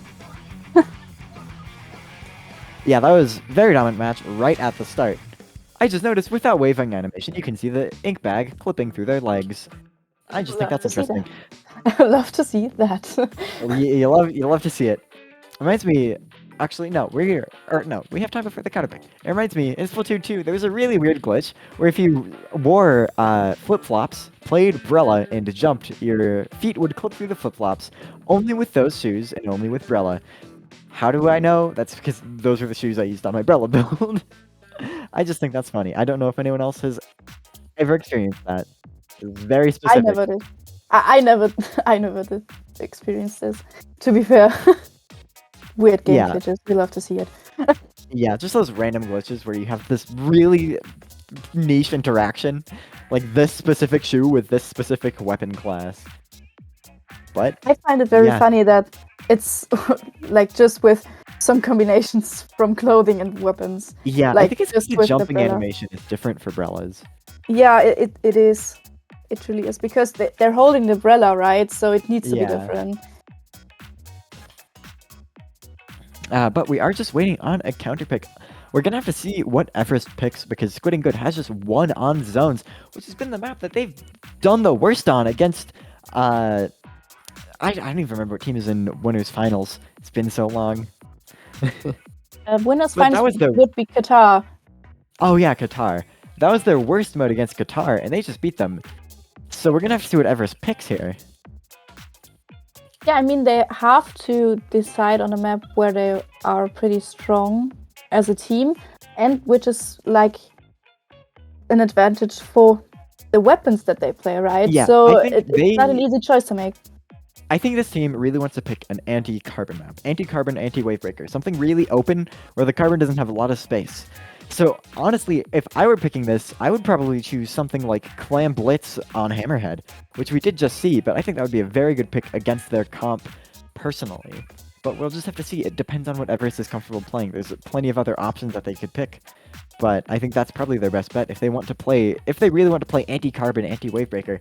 But then again, we've seen Squidding Good play more standard comp, Double Machine Junior Splash, and completely wreck with it. So it's not a guaranteed win to play anti-carbon for them. Yeah, I mean, Squidding Good could actually change their comp and actually have a chance in winning that counter pick still, right? So even if they pick a map which is anti-carbon, for example, it could be like the wrong idea to follow. So this is pretty hard to actually decide. Yeah, we're gonna have to see if they decide. They're taking their time with this decision. Yeah. Oh, but it looks like we do have a decision, and that decision is going to be Rainmaker on Hagglefish. That is another really open map. It is fairly good for Wavebreaker though, so I would not be surprised to see if we see a C Junior here. But playing Carbon on this map wouldn't be an amazing idea. I think it could work. You have plenty of ledges to stand under, plenty of ledges to kind of be a goblin on. But yeah, we're gonna have to see how this works out for them. It seems that both teams probably have a decent plan here. Yeah, I mean, I won't think that the comms will be changing much. I mean, we're pretty far into the tournament and both teams have their comms ready. And actually achieved many wins with it. So I guess they're warmed up and yeah, I guess Yeah, they're gonna I wouldn't be stay in surprised there. I wouldn't be surprised if we see someone switch off Carbon here. Yeah. Like if they switch back to that double machine comp, I would not be surprised. Yeah, I mean, it worked out pretty well for them, right? Yes, indeed it did. They actually take their time right now. Yeah, these Which teams is are pretty thinking interesting. really hard. There's a lot at stake here. Whoever wins this one gets to fight in the finals. So it's a pretty big stake. Losing in losers finals always feels bad because you know you're one set away from your chance at getting that bracket reset. But both teams are ready and we're gonna get into the second match. Rainmaker on Hagelfish. And we still see a Carbon. Did I see that right? Does that player already have the red badge on Carbon Deco? It's been out for a week. That is insane. But no, we are seeing Carbon being played here yet again. That is going to be a fairly interesting play. They don't have a lot of stuff they can play around here. But it's going to be fairly interesting to see what they do. The Torpedo coming out from the V Junior, trying to just set up control here. That Wavebreaker coming out is going to be very good for them here. Setting up a lot of control. That Torpedo is going to catch out that player. And just deal... The Junior's just dealing so many numbers to them. Getting all the damage from the Wavebreaker, all the damage from the Torpedo. It's really just free chip damage. And it looks like, ooh, the Carbon Roller clutches that up and gets the pick on the Rainmaker. Gets 2, gets 4 down on Everest. That is insane. And Squidding Good has so much space here to get this next checkpoint. Yeah, Squidding actually pushes forward and gets to the first checkpoint, even passes it. And now the pop is...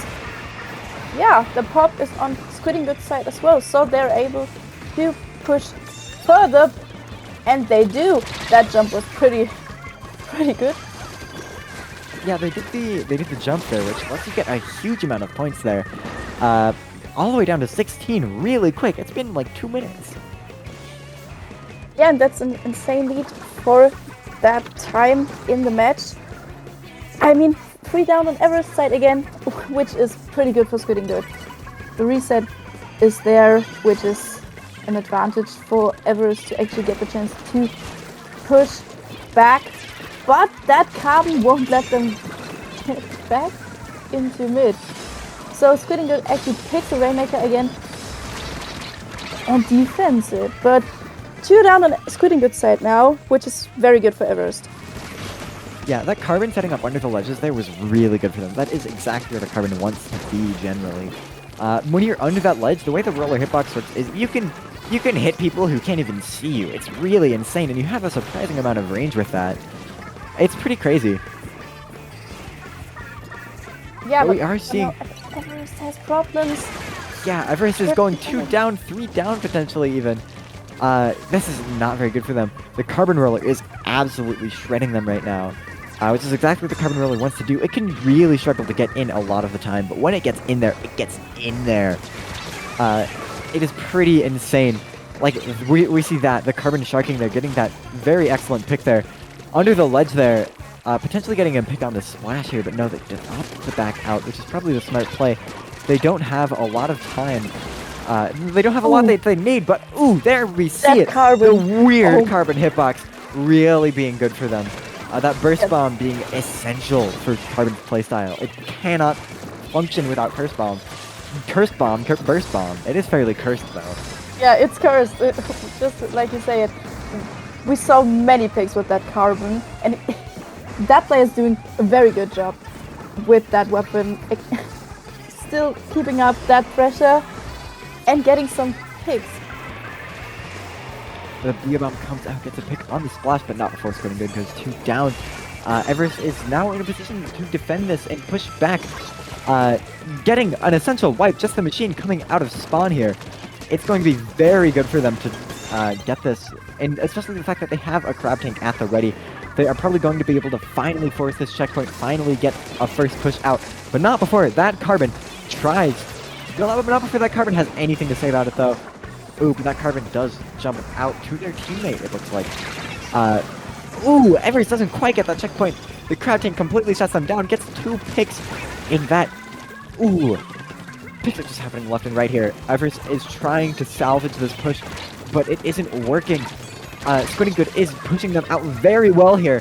And it's just that splash left alive, I believe, coming out of spawn to defend against this oncoming onslaughter of ink. Yeah, Squidding Good still has the map control on their side, which is pretty comfortable for that Carbon. It's a feast for that Carbon if we have that kind of map control.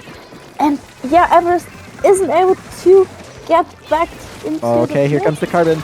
Here comes the Carbon, doing the Carbon things, just like we are used to in this match right now. But yeah, Squidding Good is actually keeping that Rainmaker to defend and paint as much as they can. The Carbon goes down. We see this a very nice 360 shot from Everest, and this machine is last on Squidding Good's side. So now we've got overtime ready, and Everest has a last chance to push. This is really awkward for them. Getting a checkpoint in overtime is exceedingly awkward. They now have a time limit on getting this pop and picking up the Rainmaker, and it is a fairly strict one at that. If they have successfully grabbed it, this is huge for them. If they can get some picks on Squidding Good here, this could be a lead swap, but no! The Carbon comes in and completely shreds them. No, that was the splash. My bad. I saw the burst bomb. Just assumed it was that Carbon there. Yeah, I mean, we saw so many Carbon plays. it could have been the Carbon too, but that pick was very, very important for Squidding Good. And that is going to be 2-0 on Squidding Good's benefit. Everest has to go for a reverse sweep if they want to stay in this tournament. Yeah, I mean, the team that wins this round will be going to the grand finals, right? So now a reverse would be very important for Everest, right? Yeah, but Everest has a huge mountain to climb. They have to get a reverse sweep and then a bracket reset, and then they have to win their bracket reset. So they really have to show some very dominant behavior. But Squidding Good is currently sitting at the top of that mountain with their 2-0 sitting pretty. Will Everest be able to come up there and knock them off, or will they just stay up there and continue on to winners finals? We'll have to see. Especially depends on this counterpick that Everest chooses. Ooh, and they choose Flounder Tower Control. Yeah, pretty interesting choice. I mean, Flounder is still one of the best maps, right? So it makes sense for Everest to choose this kind of map. When it comes to their comp, it's, I guess, one of the best picks they could have made.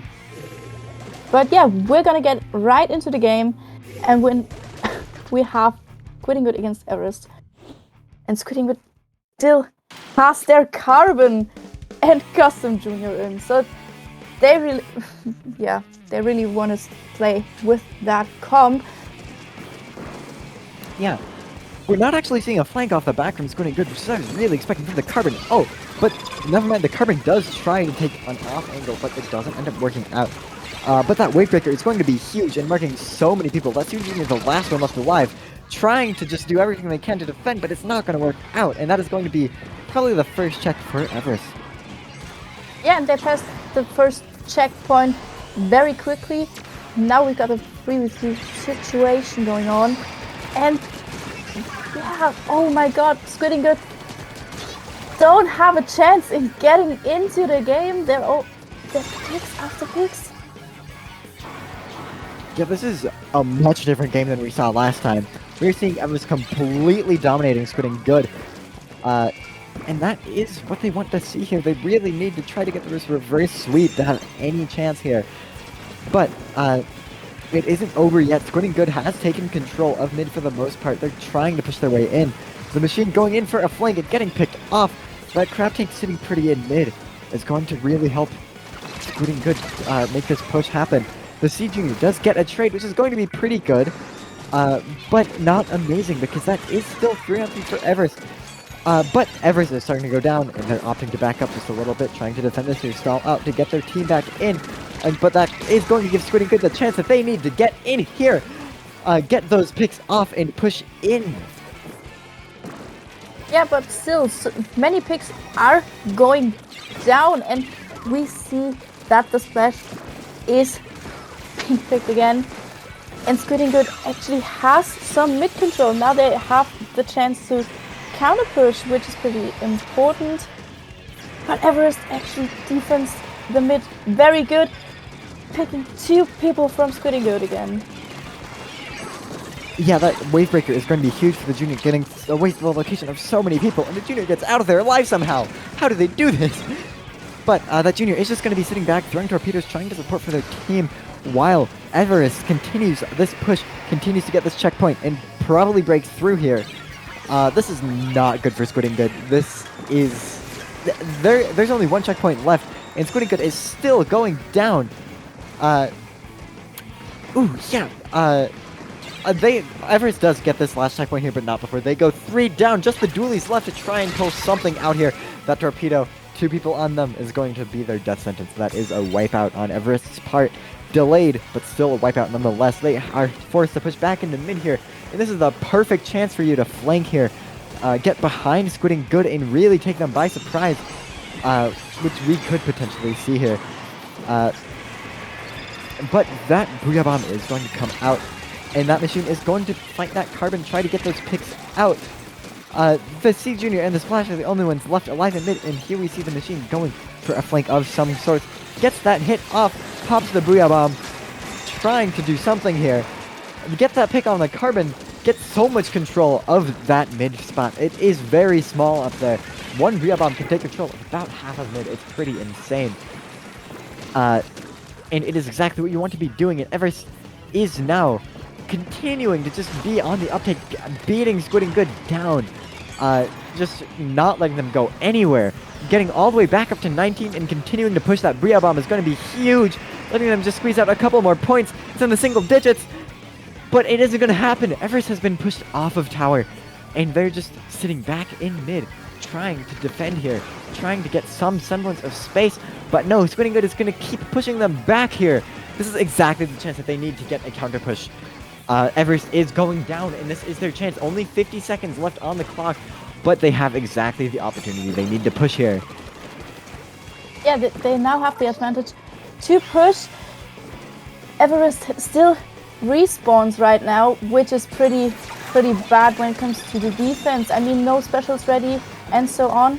While Squidding Good is coming forward with some specials, we've got a wave breaker and a grab tank going on, and Everest is falling apart right now. So Squidding Good is at the 3rd checkpoint, and now it's gonna get closer and closer. Maybe we're gonna see a lead switch. Which yeah, we could see a KO right now. 10, 9, 8, 7. That is the lead on Squidding Good's part, and that is a KO. Yeah, that was a very good push at the end there from Squidding Good. They only needed that 1 chance, and they completely took it, rode the momentum, and got an amazing push there at the very end. Yeah, and it was a very needed push, right? The whole game, they didn't have the chance to actually get into that game. And that is going to be Squidding Good completely 3-0ing Everest. That is not what they wanted to see there, but it is what happened. And that does mean Squidding Good is going to go into grand finals, potentially getting that bracket reset with a rematch against Qatar. As I said before, this rematch could be good here. Squidding Good did not, Squidding Good was it didn't lose very badly to Qatar. They did get 3-0'd, but all 3 of those games were very tight. Yep. I think that we're gonna see very close matches in the grands. I mean, both teams did a very good job in the first matchup, right? And now Squidding Good is actually warmed up even more. Yeah, Squidding Good has had a time to stay warm. But Qatar has been sitting this entire time waiting for their rematch. And so it is going to be fairly interesting to see. But I do believe we are going to go on just a short little break here. But it's going to be pretty short because Qatar is just still waiting. So we will see you guys in just a bit. Don't go anywhere for grand finals.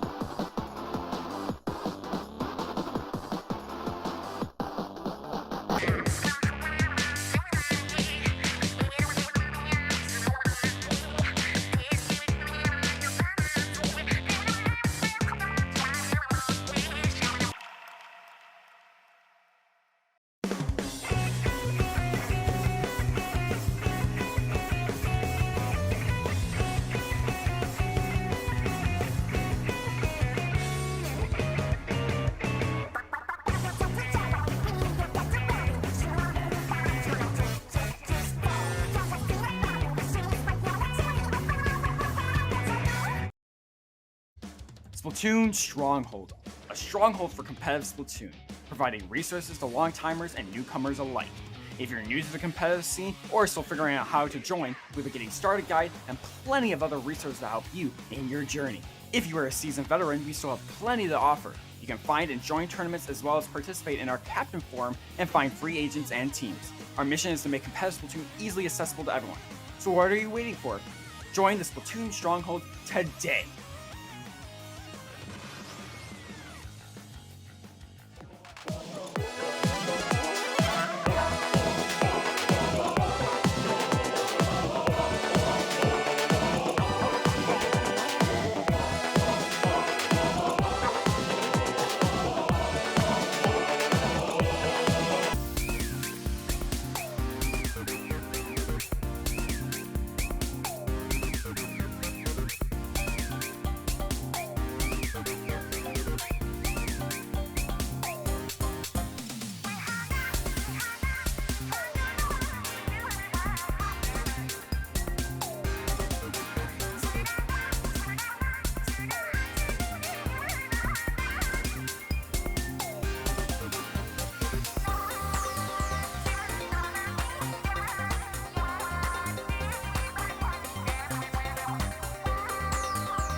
Yeah, welcome back to Paddling Pool 192. I'm Suki and I'm joined by ASAC. We're in the grand finals of today's tournament.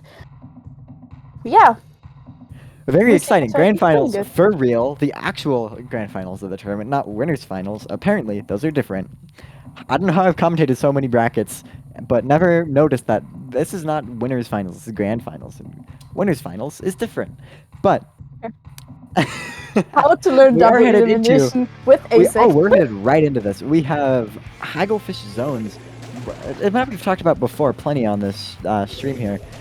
It is a very solid map, very evenly matched between like both teams. And we're seeing almost a mirror comp here, except Squidding Good is going for that carbon roller, even though they have lost to Qatar 3-0 here. But they know all that they need to know here. But not if that machine goes down right off the bat. Machine is getting a jump back in though, while that Junior pops a big bubbler on zone to try and set up some control. Set up some paint for the carbon to move around and get in. Ooh, the carbon gets the pick with the Trizuka. And that is going to be all that they need to get in. Yeah, but that Slippy goes straight down and Misa is going in with the crab tank, which leads to a zone switch. And yeah, both teams try to get some picks here, but Squidding Good has problems with getting in. The carbon has no turf to swim through. Yeah, getting in with the carbon is probably the worst situation you want to be in here. But that Trizuka is going to give them all the tools that they need to be effective. Oh, but that splatter shot, or splash, flanking with the shard, but it doesn't work out. This is going to give Squidding Good the chance that they need to push back in. The carbon roller going on a magical journey to try and go on the flank of a lifetime. And the carbon does get the pick on the machine there. Squidding Good is getting so many picks here. It's just the machine left. And I think they know where they are. They're trying to just push that machine. No, the machine is not there indeed.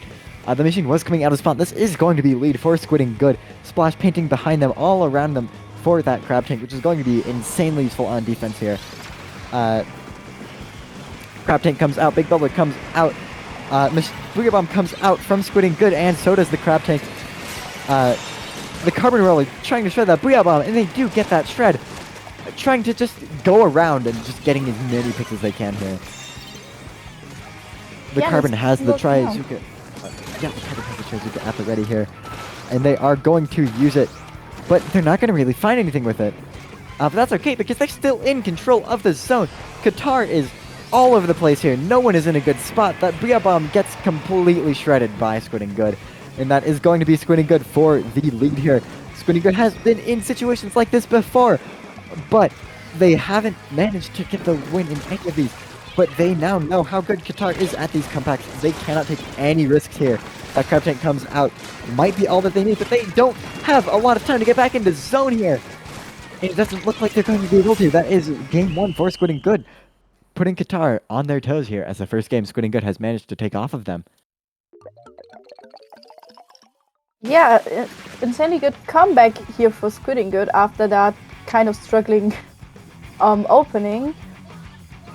But there's a high chance of us seeing a bracket reset, right? I mean, the odds are now in their favor for a bracket reset. If they can just take 2 games off of Qatar here, then they win this. If they just need to win every other game here, and they will win this set. Qatar has to win one of their counter picks. Now, the question is, what is Qatar going to counterpick against them here? They haven't gotten a chance to counterpick them. We're going to have to see if they pick one of those anti-carbon maps I was talking about before, or if they go for something more traditional, something that they know how to play on a little bit better. They actually decided already. So we're going to see Splatoon on the museum. Like, that was a pretty fast pick. Before, yeah. They know how they like to play. They know how to win against Squidding Good. But Squidding Good is also learning how to win against them. So it's just the battle of who knows more. And both teams actually are ready again. And so we're gonna get right into game 2 of the grand finals. Both teams know what they want to play here. They fought each other on this map. Yeah, same comps on the same map. We're seeing pretty much a rematch here from the match from before. Redemption for Squidding Good, potentially. If they can get this win, then they will be in a very, very good spot for a bracket reset. but both teams are just trying to set up control of zone right here off the bat. The Carbon goes down, which is not going to be very good for Squidding. Good, but that Wave Breaker tagging them for the Crab Tank is going to be huge. And the machine going down from Qatar as well, turning this one down situation completely on its head. Yeah, but 2 down on Squidding good side now, which works in favor of Qatar by getting the zone back, and the points keep running down. And here goes Qatar straight into their plat. Sorry, I yawned a bit there. Oh, and they get the pick out of that machine before they can get the Booyah out. That's huge for them. They setting up that big bubbler there. Squidding Good is just trapped here, stuck inside of this box that is plat, trying to get out. They could go for a flanker with that Carbon potentially, but they don't have the paint to set it up. Oh, the snipe with the Trizuka! Trying to get those picks here. The wave is out as well, and it looks like this is going to be a zone flip for Squidding Good. It was a pretty much needed zone flip. I mean, Qatar pushed down to 37, which is very good for that time of the match. But Qatar actually tries to regain the zone for themselves, right? But 2 down on Squidding Good side, which works in favor of Qatar getting their zone back. Ooh. That splash does get the pick. And that machine's Fizzy Bomb almost takes that splash out, but it doesn't quite happen. Squidding Good is now in a fairly bad situation, with not too much time left on the clock and no way into zone in sight. They really are going to be sweating right now. They do not want to lose this game here. That Booyah Bomb is going to completely annihilate that Wave Breaker. But Big Bubble is set up in their plat, but it doesn't work out. Qatar is now 2 down, Trizuka coming out, potentially getting a 3rd. Yes, the Trizuka does indeed get that pick, and Squidding Good is now on the uptake, potentially pushing their way back in. Not unless Qatar gets that 3 down situation on them. Oh, but the Carbon does Carbon things. We like to see that. Carbon completely eating them for breakfast here. Yeah, but we just stop that breakfast real fast. Yep.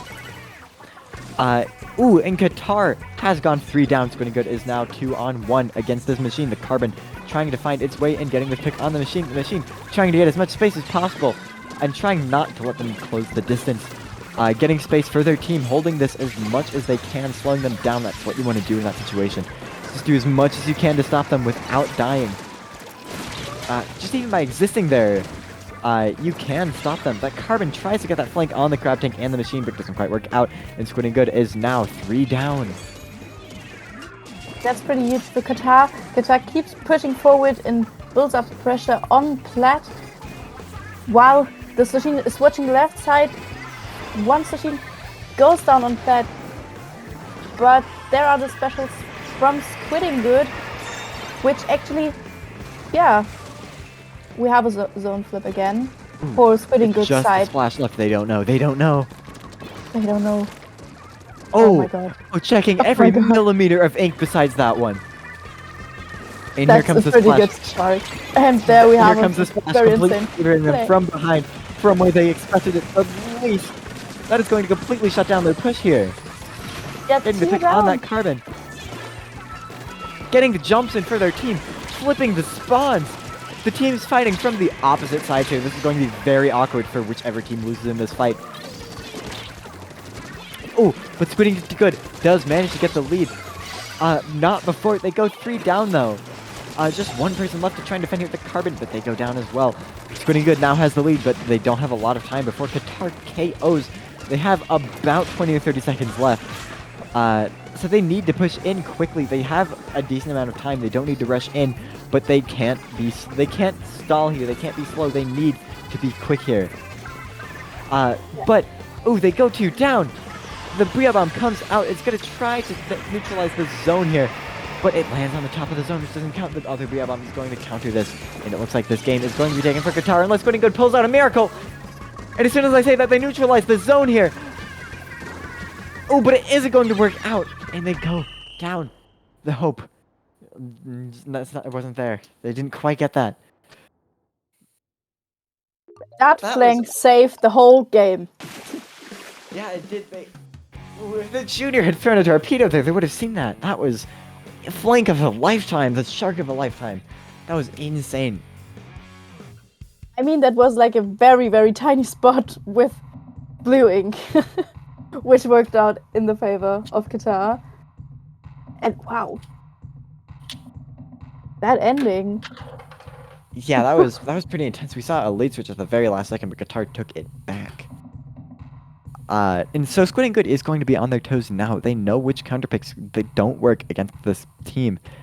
Because they have lost 2 of them in a row last time. So we're going to have to see how this goes, how this plays out. Because they do have to win this counterpick here if they want to keep on the momentum. Otherwise, Qatar is going to be 2 up and they have to win the next 2 games. So this is a pretty high-stakes situation here, especially when this is grand finals. Bracket reset is at stake. Neither team wants to lose here. Both teams really, really, really want to win this one, especially Qatar. If they get a bracket reset here, that will be very bad for Qatar. Because that is another chance that Squidding Good has. Or, well, not another chance, but they will have no more chances left. But if Squidding Good doesn't get this, then they're out of the tournament, and that is the tournament for Qatar. So we're going to have to see how this next game plays out. Yeah. And it does look like we have gotten the map. It is tower control on Eeltail Alley, the one counterpick that almost worked against this team. We're going to have to see if they go for the mirror comp again. Play for what works. We're seeing a repeat of last set, but no, we're seeing the carbon roller. They're sticking confident with their pick. They have a little bit of room for error, and so their carbon roller is doing their best to try and prove themselves that they can play carbon here. So we're going to see how they take this opening. Yeah, and we see both teams are rushing right into mid. One machine going down on Squidding Good side, which is very... Oh, never mind. That opening is good for Squidding Good because many teammates of Qatar go down at first. 3 down again. Squidding Good is actually keeping up the pressure. Ooh, that was a dirty pick on that Trizuka from the machine there. The other machine is trying to push in here now, using that pre-bomb to keep themselves alive, but their team is starting to go down here. No, they're starting to get the advantage, my bad. And they are going to be able to go for a counter push here, which is going to be very good for them. They really need to take this game here. They have nearly lost this in the past. So they really need to play this well, and they can't let a repeat of that game happen because that was extremely risky for them. Yeah, but Qatar actually pushes them back into the spawn area, which is pretty bad for Squidding Good. We see 2 booyahs coming out from Qatar, and they actually passed the second checkpoint, but the Carbon is doing anything to save that push, but gets pushed by 2 people of Qatar. Yeah, that crab tank coming on tower, going to try to pressure them, but the crab tank looks like it gets picked off, which isn't going to be very good for Qatar, and Squidding Good is going to be able to mount a counter push here. Ooh, wait! Oh, what? Wait, what? Okay. No, never mind. That was a very quick wipe. I thought Qatar somehow pulled out the reverse wipe there. I thought that was a wipe on Qatar's part. That would have been insane. But no, that was very good on Squidding Good's part. That is going to be a huge amount of pressure, and this is going to be the exact chance they need to get a counter push here. Big Bubbler coming out. The splash behind them is going to get picked off. The Junior. Big Bubbler happens, but that isn't in a super relevant position, and they get picked off. Just the 2 machines left to defend here. The lead looks like it is going to switch for Squidding Good's favor. Unless that Booyah Bomb slows them down enough. Ooh, it's 30-29. If this lead is what... Oh! If this lead is what wins Qatar the game, that is going to be very unfortunate here. But there are 2 minutes left here. And Qatar is going to be able to mount a counter push. Yes, Squidding Good still has the chance to get the lead in this match with 2 minutes left on the clock. But Qatar won't make it easy for them. Still, the Carbon is a big, big problem right now. Ooh. Eating up Carbon every single player them. at the moment. Yeah, geez, that was insane. Carbon can really just go in there, and that is a staggered wipe on Squidding, on I don't even know who's wiping anymore. The teams are, They keep both of wiping out them are each other. just getting so many kills left and right. It's very hard to keep track of. Crabtank comes out on Squidding Good's side. Very good for them. Going to try to stall out Qatar here.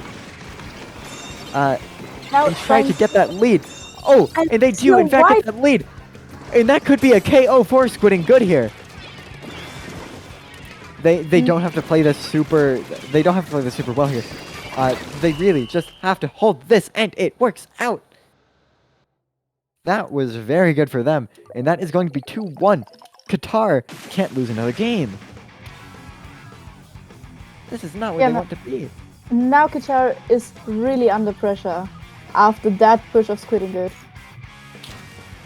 Yeah, they have to pull out a counter pick that they know works. They have won 2 counter picks against Squidding Good, so they know what they can win against, and that is mostly zones.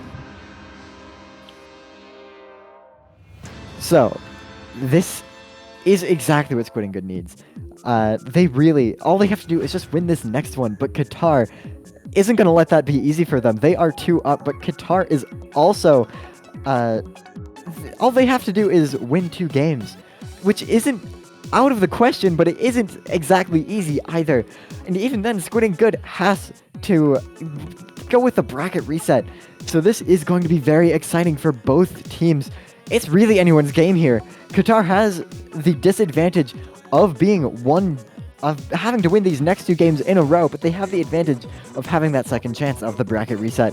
Squidding Good needs to pull out a win here. They can't lose to this. They can't get 2-3'd when they were up 2-1. That is going to be very bad for them, and that is going to be the tournament for Qatar if they get that. But Qatar is going to choose Rainmaker on Hagglefish. I believe this is another mode that they won, if my memory serves me correctly. But this is a mode that Squidding Good has at least played before. I remember this being picked against Squidding Good. I guess this is a fairly good anti-carbon map here. But they did run carbon on that map before. The question is, are they going to run carbon on that map again? I believe it did work out for them, if I can remember. So if Squidding Good has won on this map, then that's very good for them. That could be exactly what they need to get this bracket reset. But Qatar is not going to make it easy. They are going to put up a fight. We're just going to have to see what happens. Yeah, I mean, we see Qatar actually thinking about their comp, I guess, while Squidding Good stays. Yeah, on this, you really have to think about your comp here. Especially when you get counterpicked like this. This is definitely a targeted counterpick. A very open map. Probably an anti-carbon counterpick. But they did win that anti-carbon counterpick with a carbon last time. So we'll have to see if they can pull that out again. Or if they switch off carbon and opt for the double machine comp that they ran before and won with. Yeah, I mean, we're gonna see it in just a few seconds. Both teams are ready for round 4. Yes, Rainmaker, here we go. Hagglefish. Into the next Let's match. go. Into Match match point. point. Let's go. This is going to be very interesting to see.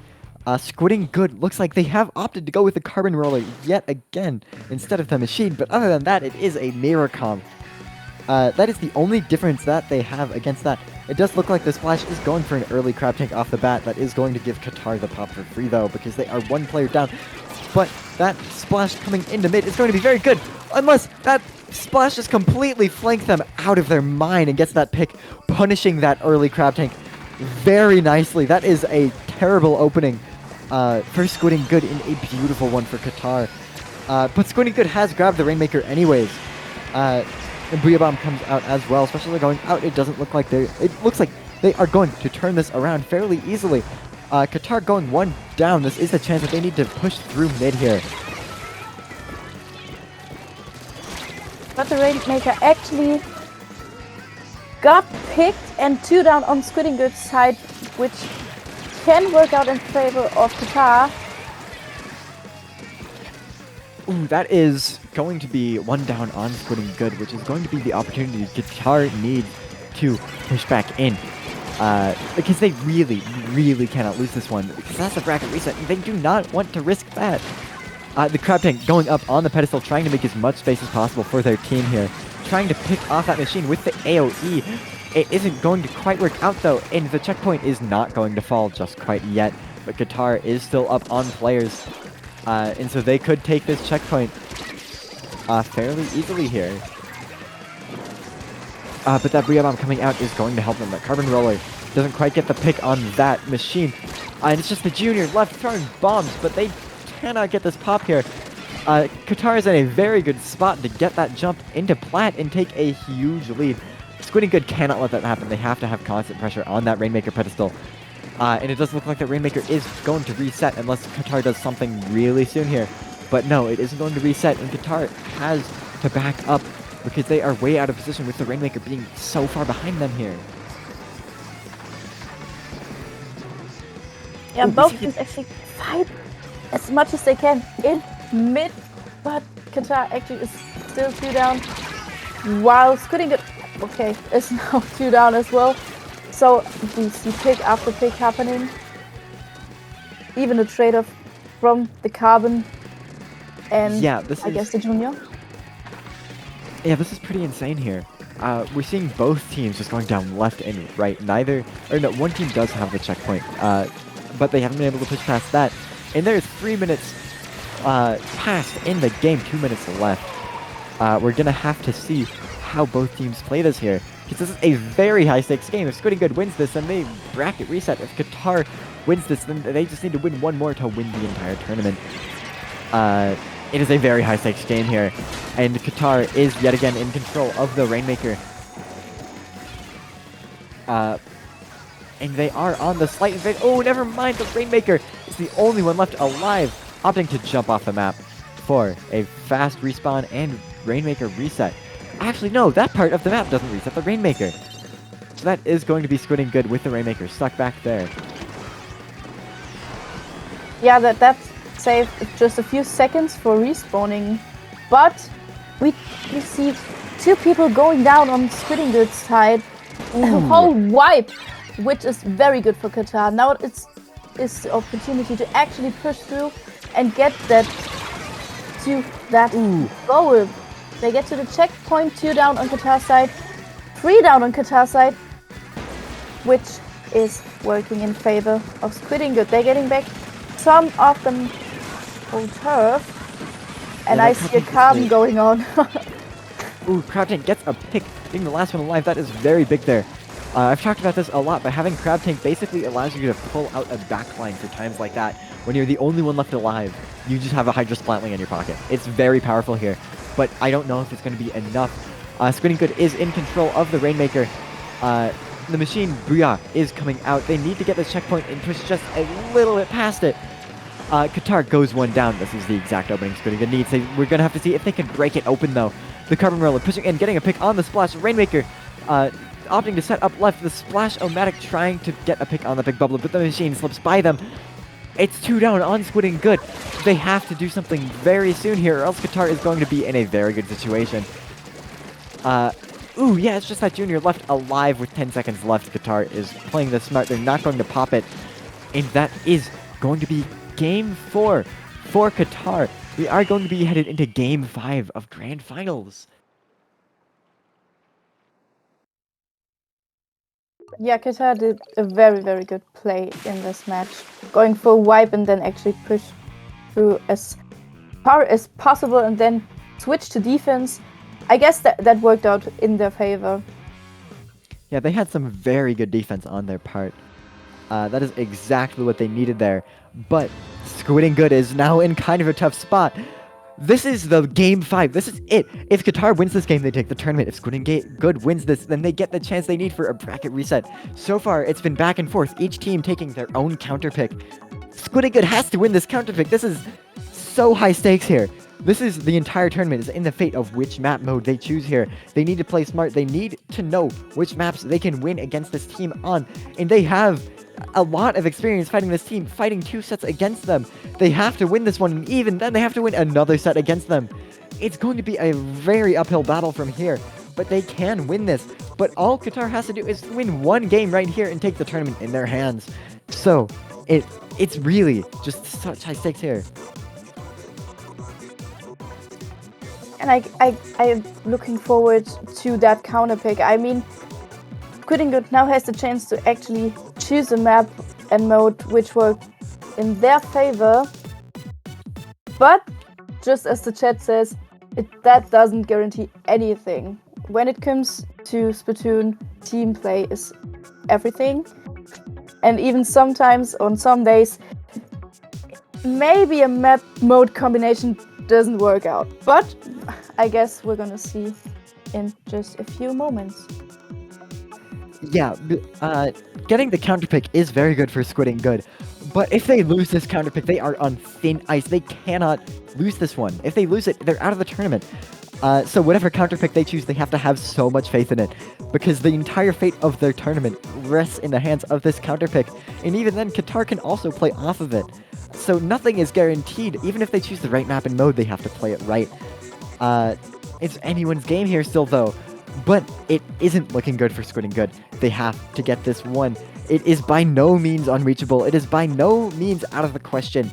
But they have to play this right. They have to make the right plays. Play this smart. They're taking their sweet time picking this kind of pick because they know they have to think so hard about this. About which map mode they want to take, but it looks like we have gotten the map mode, and it is Clam Blitz Inkblot. This map can be very strong for Carbon Roller. It can sit under that ledge very well. And even then, like, just having that, there's so much terrain you can play around as Carbon Roller here, so much space you can take. You can fight this so well here. We're gonna have to see how they play around this, though. How they play around their Carbon Roller, because admittedly this isn't as great as other maps, because that ledge on Plat is replaced by a ramp, because that ledge is very good for Carbon to stick under, but it's just replaced by a ramp now.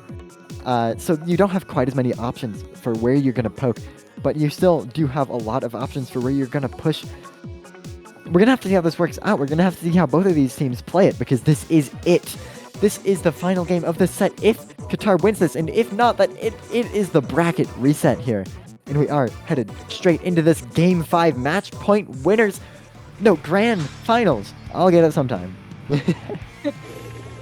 We'll get you there, but for now, we're gonna see the last match of Ooh. that. Oh, Same comps.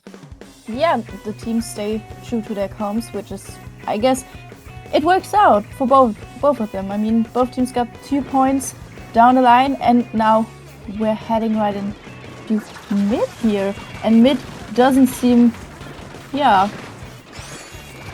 I guess no one is dominant.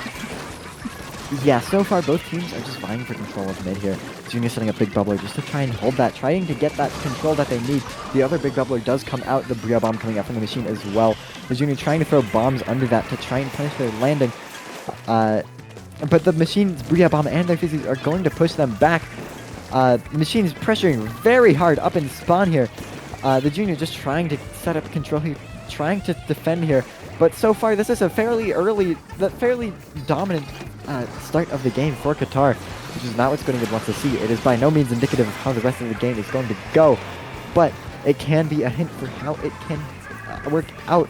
The Carbon Roller trying to get that flank on the Crab Tank, going to poke them as best as they can, trying to get that pick, but it doesn't quite work out. Opting to stick on that plat instead, trying to just defend this here. This is exactly the kind of spot they want to be set up in, though. Oh, but they are the only ones alive. That is going to be a wipe on Squidding Good. That is not what they want to see. That's actually right in front of the basket, and they open the basket, and they're down to 62 right now, which is a pretty good push for now. But they keep on throwing these clamps into that basket, and that's their stride. Squidding Good has gotten a fairly decent defense. That is a pretty long push from Qatar. It is by no means the end of the world, but it is something for them that they have to work past. But with that Bria Bomb coming out, that might just be the space that they need to get the scores in. Qatar going one down. That Big Bubbler is going to stall out for just long enough for that machine to get back in here, though. But the Crab Tank is coming out, and it is going to just keep on pressuring them here. But Squidding Good doesn't have the clams that they need to get this play right now. They're just trying to hold plat, trying to pass those clams around, make a ball as fast as they can. The Pity Clam also potentially coming in there. We said hi to that jelly at the corner at the top of that building there, I guess. That was... I didn't know that jelly was even there. Well, But Squidding Now Good we know. has... Now we know. Squidding Good has the cleanse that they need, but not before Qatar pushes them out of where they need to be. But Qatar is slightly on the defense here, slightly on the disadvantage. With those picks coming left and right, they have gotten a decent amount of footing though. Especially if they get this pick here, that is huge for them. That is just the carbon left, and that is going to be all they need to mount a counter push. They just need more clams here. But it looks like they're instead going to opt to just try and defend in bats here. They just need one more clam for that splash to get that ball, passing that to their team. Going to try and set up that big bubbler for control of the basket. That Booyah Bomb coming out is going to be extremely dominant, going to let them get in there and continue their push. Squidding Good hasn't even touched their basket, and they're on their second push of the game. But not before the junior is the only one left alive, the only one left standing from that push. yeah, and now Qatar is down to 52, which extends the lead by just a few points. But Squidding Good now needs to get a push together. I mean, they're in mid trying to build up a push, but they can't seem to get on plat right now. Ooh, the machine goes down on both sides. 3-on-3, that big bubbler is going to be huge. The junior gets that ball in. But Squidding Good doesn't have a lot to follow up on it. The big bubbler did force that ball in, yes, but it also forced their ball to go into the basket without getting many points at all. Now they really only have their pity to work with. There's 50 seconds left of the game, and they need to get clams quickly. They need to find a way to push in now, because they do not have a lot of time left, and there is 40 seconds left until overtime strikes. And then even then, they only have about 20 seconds after that. There's not a lot of time left, and this could be the end of the tournament right here if Squidding Good doesn't do something. They need to get something. Ooh, when Qatar breaks into their basket, sneaks in there, under our noses. That is not what they want to see, but that splash being the last one left alive means that Squidding Good can mount a counter push as soon as the splash is dead, but the splash is not going down easy. And they are jumping out. That is exactly what they wanted to see, wasting their time, wasting their resources, trying to get that splash out of there, and then jumping out, costing them nothing for it. That is very good. The Crab Tank is going to try and just get that pick on the ball. They're getting as many picks as they can. It is headed into overtime. This is the last push they get. This is the last chance they have. If they don't get these clams in here, that is the end of the tournament. It is just the junior left alive with 3 clams left. They have that big bubbler. They are going to be able to get it down, but it isn't going to be enough. There is a jump in, but it isn't going to happen. And that is going to be Game 5 for Qatar. And that is going to be the real end of the tournament. Wow, that play of Misa's part here was pretty good. That was the best thing that Qatar could do, which was stealing the time of Squidding Good in that case. And, well, Yeah, very good game. They ran out of time. That's what happened there. And that time steal from the splash there at the very end definitely helped them there. It just made them... It cost them those like 5 or 10 seconds that they really needed to get that push out. Wonderfully played by Qatar. Very close games on both sides. You know, when I said that was the end of the tournament, we could have just ended it there. It would have been the same result. Squidding Good versus Qatar. Qatar takes it. That's Yeah, funny. that is the real end of the tournament, unless there's some extra losers bracket that I'm not aware of. I guess Losers there bracket shouldn't be 2. one. I mean, we're still learning about double elimination here, right? But yeah, Suki, where can these wonderful people find you? Yeah, you can find me on Twitter.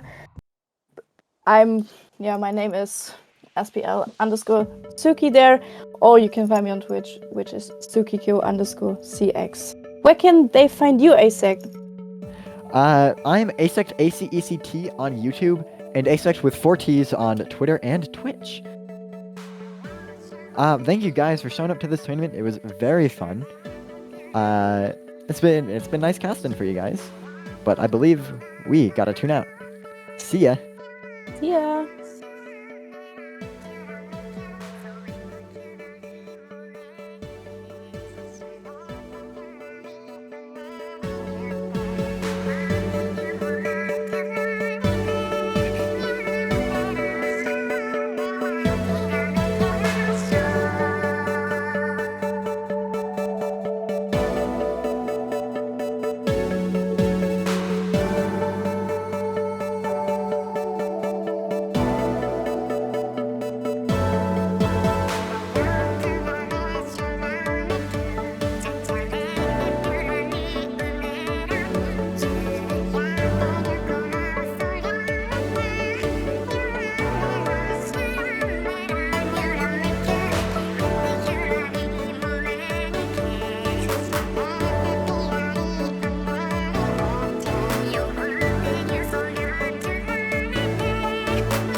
Hinterhalt.